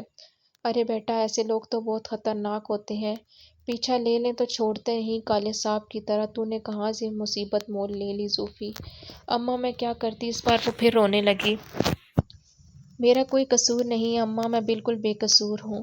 ارے مجھے پہلے کچھ تو بتا دیتی، تیرا یونیورسٹی جانا تو بند کروا دیتی، میں نوبت یہاں تک نہ آتی۔ اماں ابا آتے ہوں گے، ابھی اس سامان کا کیا کریں؟ بیٹا اس کی طبیعت پہلے ہی ٹھیک نہیں، وہ تو مزید نڈھال ہوں گے۔ یوں کرو پہلے وہ سامان اپنے کمرے میں لے جاؤ، چارپائیوں کے نیچے رکھ دو۔ جاؤ بیٹا جلدی کرو، تمہارا باپ پہلے ہی دل کا مریض ہے، ویسے ہی تم دونوں کی فکر میں گھلتا ہے۔ اماں نے بولنا شروع کیا تو بولتی چلی گئیں۔ ذوفشاں اور معجبین بھاگم بھاگ سین میں آئیں اور سامان اٹھا کر لے جانے لگیں۔ پہلے دونوں نے مل کر مٹھائی کی ٹوکرے اندر رکھے اور پھر واپس آئیں تو معجبین رک گئی۔ اس میں کیا ہے؟ اس نے تھال پر پڑا کپڑا ہٹا دیا۔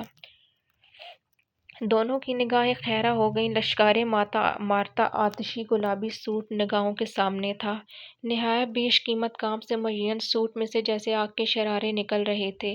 نظر ٹھہرتی ہی نہ تھی، سوٹ کے ساتھ دھرے 2 ڈبے تھے۔ معجبین نے آگے بڑھ کر مخملی ڈبہ کھولا اور رہ گئی اس میں اور ہائے کہہ کر رہ گئی۔ سونے کا خوبصورت اور قیمتی ملتانی سیٹ تھا۔ دوسرے ڈبے میں لشکارِ مارتے کڑے تھے جن کی مالیت کا اندازہ کرنا ان دونوں کے لیے ناممکن تھا۔ زوفی!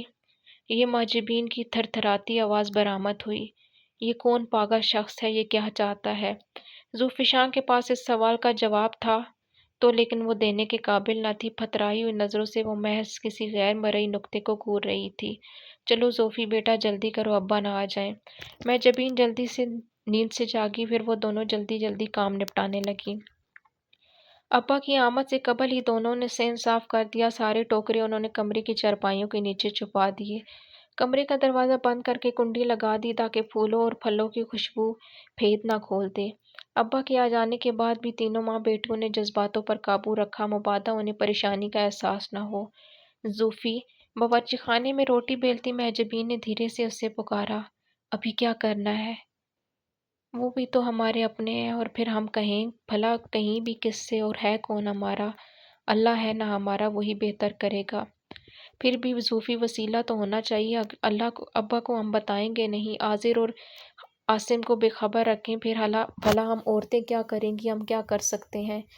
پھر مزید کچھ بڑبڑ ہوئی اور اس کے بعد ان کا قیامت کا پتہ چلا تو قیامت تو اب برپا ہونی ہی ہے آپا، لیکن میں چاہوں گی کہ جہاں تک ہو سکے اس قیامت سے دور رہا جائے، اور عاذر اور عاصم بھائی کا اس معاملے میں پڑنا خطرناک بھی ہو سکتا ہے، اور پھر کیا کر لیں گے، کیا بگاڑ لیں گے وہ اس شخص کا؟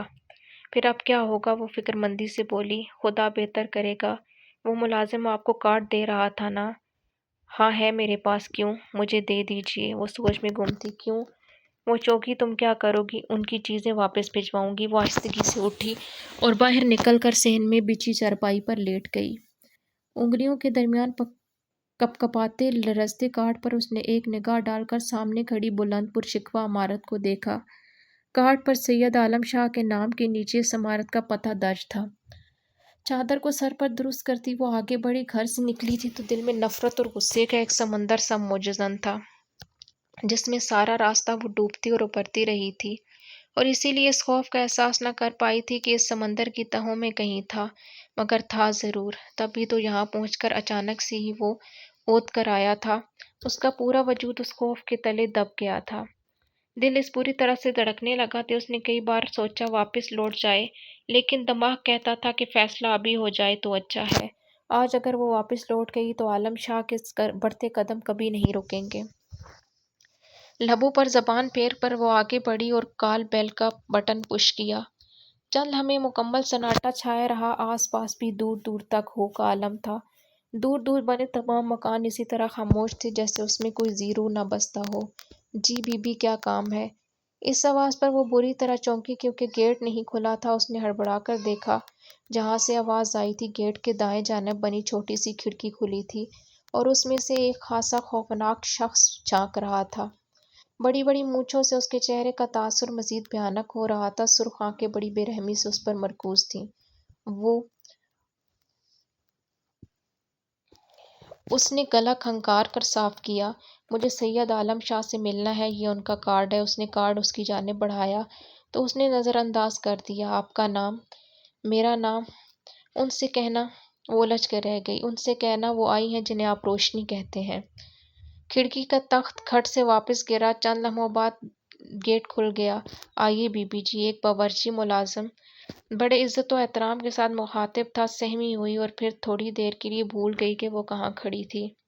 وہ جیسے مغلیہ دور کے کسی محل میں آ گئی تھی۔ گیٹ کے دائیں بائیں دور دور تک پھیلے سرسبز لان تھے جو خوبصورت حوضوں، مرمری مجسموں اور حسین پھولوں سے مزین تھے۔ شفاف پانی میں تیرتی سفید بطخیں دور سے سفید پتھر کی معلوم ہوتی تھیں۔ گیٹ سے لے کر مرکزی عمارت تک سرخ بجری کی روش بچھائی گئی تھی۔ روش کے اختتام پر لمبی چوڑی ماربل سے بنی ہر طرف سیڑھیاں تھیں۔ ملازم کی ہمراہی میں وہ کسی معمول کی طرح چلتی سیڑھیاں پار کرنے لگی۔ آگے ٹنٹڈ گلاسز سے بنا محرابی دروازہ تھا۔ آپ اندر چلی جائیں، شاہ صاحب آپ کے منتظر ہیں۔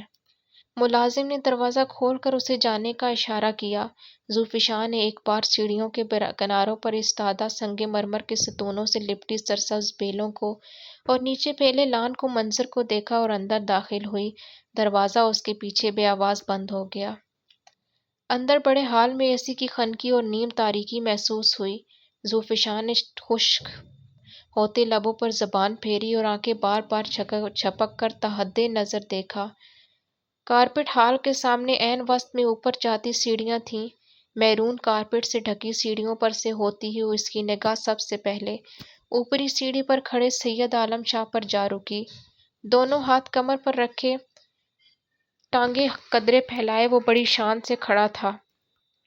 لبوں پر بڑی مدھم بڑی خوبصورت مسکراہٹ کھیل رہی تھی۔ ہلکی سی چمک دیتے گرے رنگ کے کپڑوں میں اس کا دراز قد نیچے سے بہت نمایاں لگ رہا تھا۔ تھوڑی دیر کے لیے ذوفشاں کو لگا جیسے کوئی مجسمہ ہو، کوئی پتھر کا بے جان مجسمہ، جو کبھی سانس نہیں لے سکے گا، کبھی حرکت نہیں کرے گا۔ لیکن پھر پتھر کے مجسمے میں حرکت پیدا ہوئی۔ اس نے ہاتھ کمر پر سے ہٹا لیے اور ریلنگ پکڑ کر آہستہ آہستہ نیچے آنے لگا۔ یوں تو ہمارے ہاں منگنی کے بعد اور شادی سے پہلے لڑکیوں کا یوں سسرال آنا کافی معیوب جانا جاتا ہے، لیکن یقین کرو تمہارا آنا مجھے بالکل برا نہیں لگا، بلکہ میں بہت خوش ہوں تمہیں دیکھوں یا اپنے گھر کو۔ وہ اس کے قریب آ کر دھیرے سے ہنسا۔ ذوفشاں سہم کر پیچھے ہٹی۔ مجھ سے ڈرا مت کرو روشنی، اس نے مخمور آنکھیں بند کر کے کھولیں۔ کم از کم تمہارے وجود کے لیے میں بالکل بے ضرر ہوں۔ میں کچھ کہنے آئی ہوں آپ سے، اس نے تمام تر ہمتیں مجتمع کیں۔ اچھا، وہ ہنسا، ضرور کہو، سامان پسند نہیں آیا کیا؟ دراصل وہ سب کچھ مکرم کے سپرد تھا، انجانے نہ جانے اس نے کیا بھیجا ہو۔ آخر آپ سمجھتے کیا ہیں خود کو؟ وہ تمام تر خوف بالائے طاق رکھ کر پھٹ پڑی۔ کس نے حق دیا آپ کو یوں دوسروں کی زندگیوں سے کھیلنے کا، ان کا مذاق کرنے کا، دوسروں کی عزتوں سے کھیلنے کا؟ آپ نے وہ سامان میرے گھر کیوں بھیجا؟ وہ دبی دبی آواز میں چیخی۔ کیا مل گیا آپ کو یوں اپنی دولت کی نمائش کر کے؟ کیا آپ سمجھتے ہیں زبردستی ایک انگوٹھی پہنانے سے آپ میرا وجود اپنے نام لکھوا سکتے ہیں؟ ہرگز نہیں۔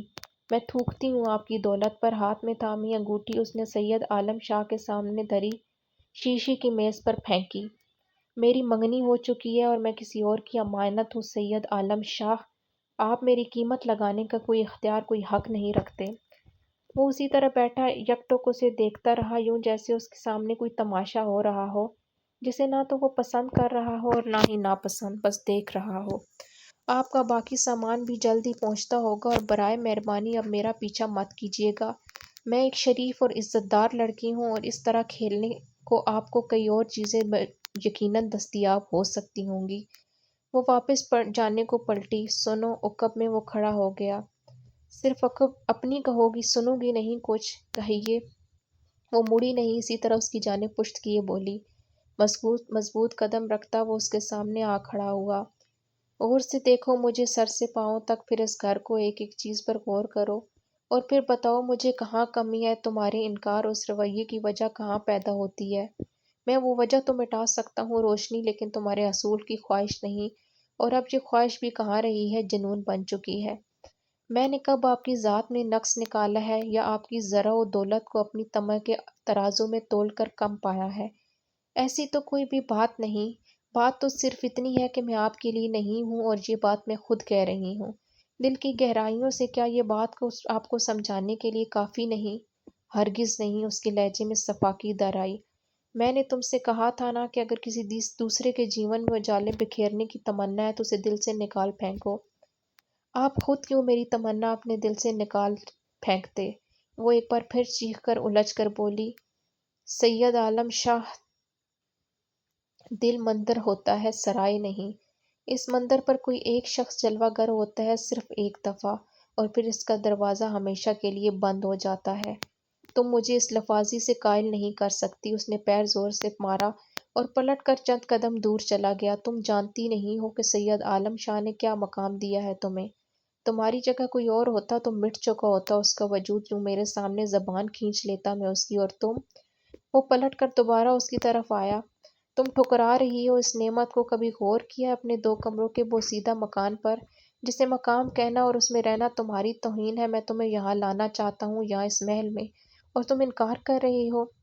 مجھے آپ سے اور آپ کے اس محل سے کوئی دلچسپی نہیں۔ اپنی تحقیر پر وہ سن ہو کر سرد لہجے میں بولی۔ آپ کو آپ کا یہ عظیم الشان گھر مبارک ہو، میرے لیے تو 2 کیا 1 کمرے کا مکان بھی کافی ہے، اگر میں اس میں اپنے من پسند لوگوں کے ساتھ زندگی گزاروں، بس۔ اس نے ہاتھ اٹھا کر مزید بولنے سے روک دیا۔ بہت ہو چکا۔ میں صرف ایک بار فیصلہ کرتا ہوں، بار بار نہیں۔ زندگی میں پہلی بار تصور میں ایک تصویر بنائی تھی اور فیصلہ کیا تھا کہ زندگی میں کبھی بھی کہیں بھی وہ تصویر پائی تو میں اسی کو اپناؤں گا، ورنہ ساری عمر اسی طرح گزاروں گا، اکیلے، تنہا۔ اب وہ تصویر میں نے پا لی ہے تو اسے وہیں سجنا ہوگا جہاں میں چاہوں گا، ورنہ سارے رنگ بکھر جائیں گے۔ اس کے لہجے کی سرد مہری تھی، دھمکی تھی۔ میں صرف اپنے منگیتر سے شادی کروں گی، صرف اسی کے دل اور گھر میں سجوں گی، سمجھے آپ؟ اس نے ایک ایک لفظ رک کر کہا اور آگے بڑھ گئی۔ سنو روشنی بیبی، اگر کچھ غیر متوقع ہو تو پلٹ کر یہیں آ جانا، تمہارے تمام راستے اب یہیں تک آئیں گے۔ پیچھے سے وہ تمسخرانہ لہجے میں بولا۔ اس کے بڑھتے قدم ایک بار پھر تھم گئے۔ اور ہاں، اب میں تمہارے در پر نہیں آؤں گا، تم سے کچھ کہوں گا بھی نہیں۔ جتنا کہنا سننا تھا وہ سب کہہ سن لیا، لفظوں کو ضائع کرنا مجھے پسند نہیں، اب اقرار کرنے آؤ گی تم؟ ہوں۔ اس سے سر جھٹکا اور باہر نکل گئی۔ سیڑھیوں سے لے کر روش اور روش سے گیٹ تک کا فاصلہ اس نے محض ایک سانس میں طے کیا۔ گیٹ پر متعین چوکیدار کو شاید اندر سے آرڈر آیا تھا، اس نے لپک کر گیٹ کھول دیا۔ وہ گیٹ سے نکل کر باہر نکلی تو ٹھٹکی۔ سزوکی والے کو گھر کا پتہ لکھوا کر آئی تھی، وہ سامان سمیت حیران پریشان کھڑا تھا۔ بی بی جی شکر ہے آپ نکلیں، تو کب سے کھڑا ہوں یہاں، اس نے دہائی دی۔ ہاں بھائی معاف کرنا۔ اس نے چادر سے پسینہ صاف کیا اور مڑ کر کھڑکی کی بجائی جی۔ رائفل بردار نے فوراً سر نکالا۔ یہ تمہارے صاحب کا سامان ہے، اندر رکھوا لو۔ جی بہتر، میں پوچھتا ہوں شاہ صاحب سے۔ کھڑکی بند ہوئی۔ سنو بھائی، وہ سزوکی والے کی طرف مڑی، یہ لوگ سامان لینے سے انکار کریں تو تم لے جانا، بھلا ہو جائے گا تمہارا۔ کھٹ کھٹ کرتی وہ آگے بڑھ گئی۔ سزوکی والا حیرت سے اسے دیکھ رہا تھا، ایسا آرڈر اسے زندگی میں پہلی دفعہ ملا تھا۔ Okay, so it's been 2 hours۔ آج کے ایپیسوڈ کو یہیں پہ سٹاپ کرتے ہیں، اور رائٹ آفٹر دس ایپیسوڈ یا کچھ ٹائم بعد انشاءاللہ نیکسٹ ایپیسوڈ بھی اپلوڈ ہو جائے گی اس ناول کی۔ موسٹ پروبیبلی 2-3 ایپیسوڈ ہوں گی اس ناول کی، اینڈ ملتے ہیں نیکسٹ ویڈیو میں۔ تب تک کے لیے اپنا ڈھیر سارا خیال رکھیے، دعا میں مجھے بہت سارا یاد رکھیے، اینڈ ویڈیو اچھی لگی ہو، ناول انجوائے کیا ہو تو پلیز اس کے ساتھ بنے رہیے، اور چینل کو ابھی تک سبسکرائب نہیں کیا تو چینل کو سبسکرائب کر دیں اور بیل آئیکن کو پریس کر دیں، اور ویڈیو کو لائک اور شیئر ضرور کیجیے۔ ملتے ہیں نیکسٹ ویڈیو میں، تب تک کے لیے اللہ حافظ۔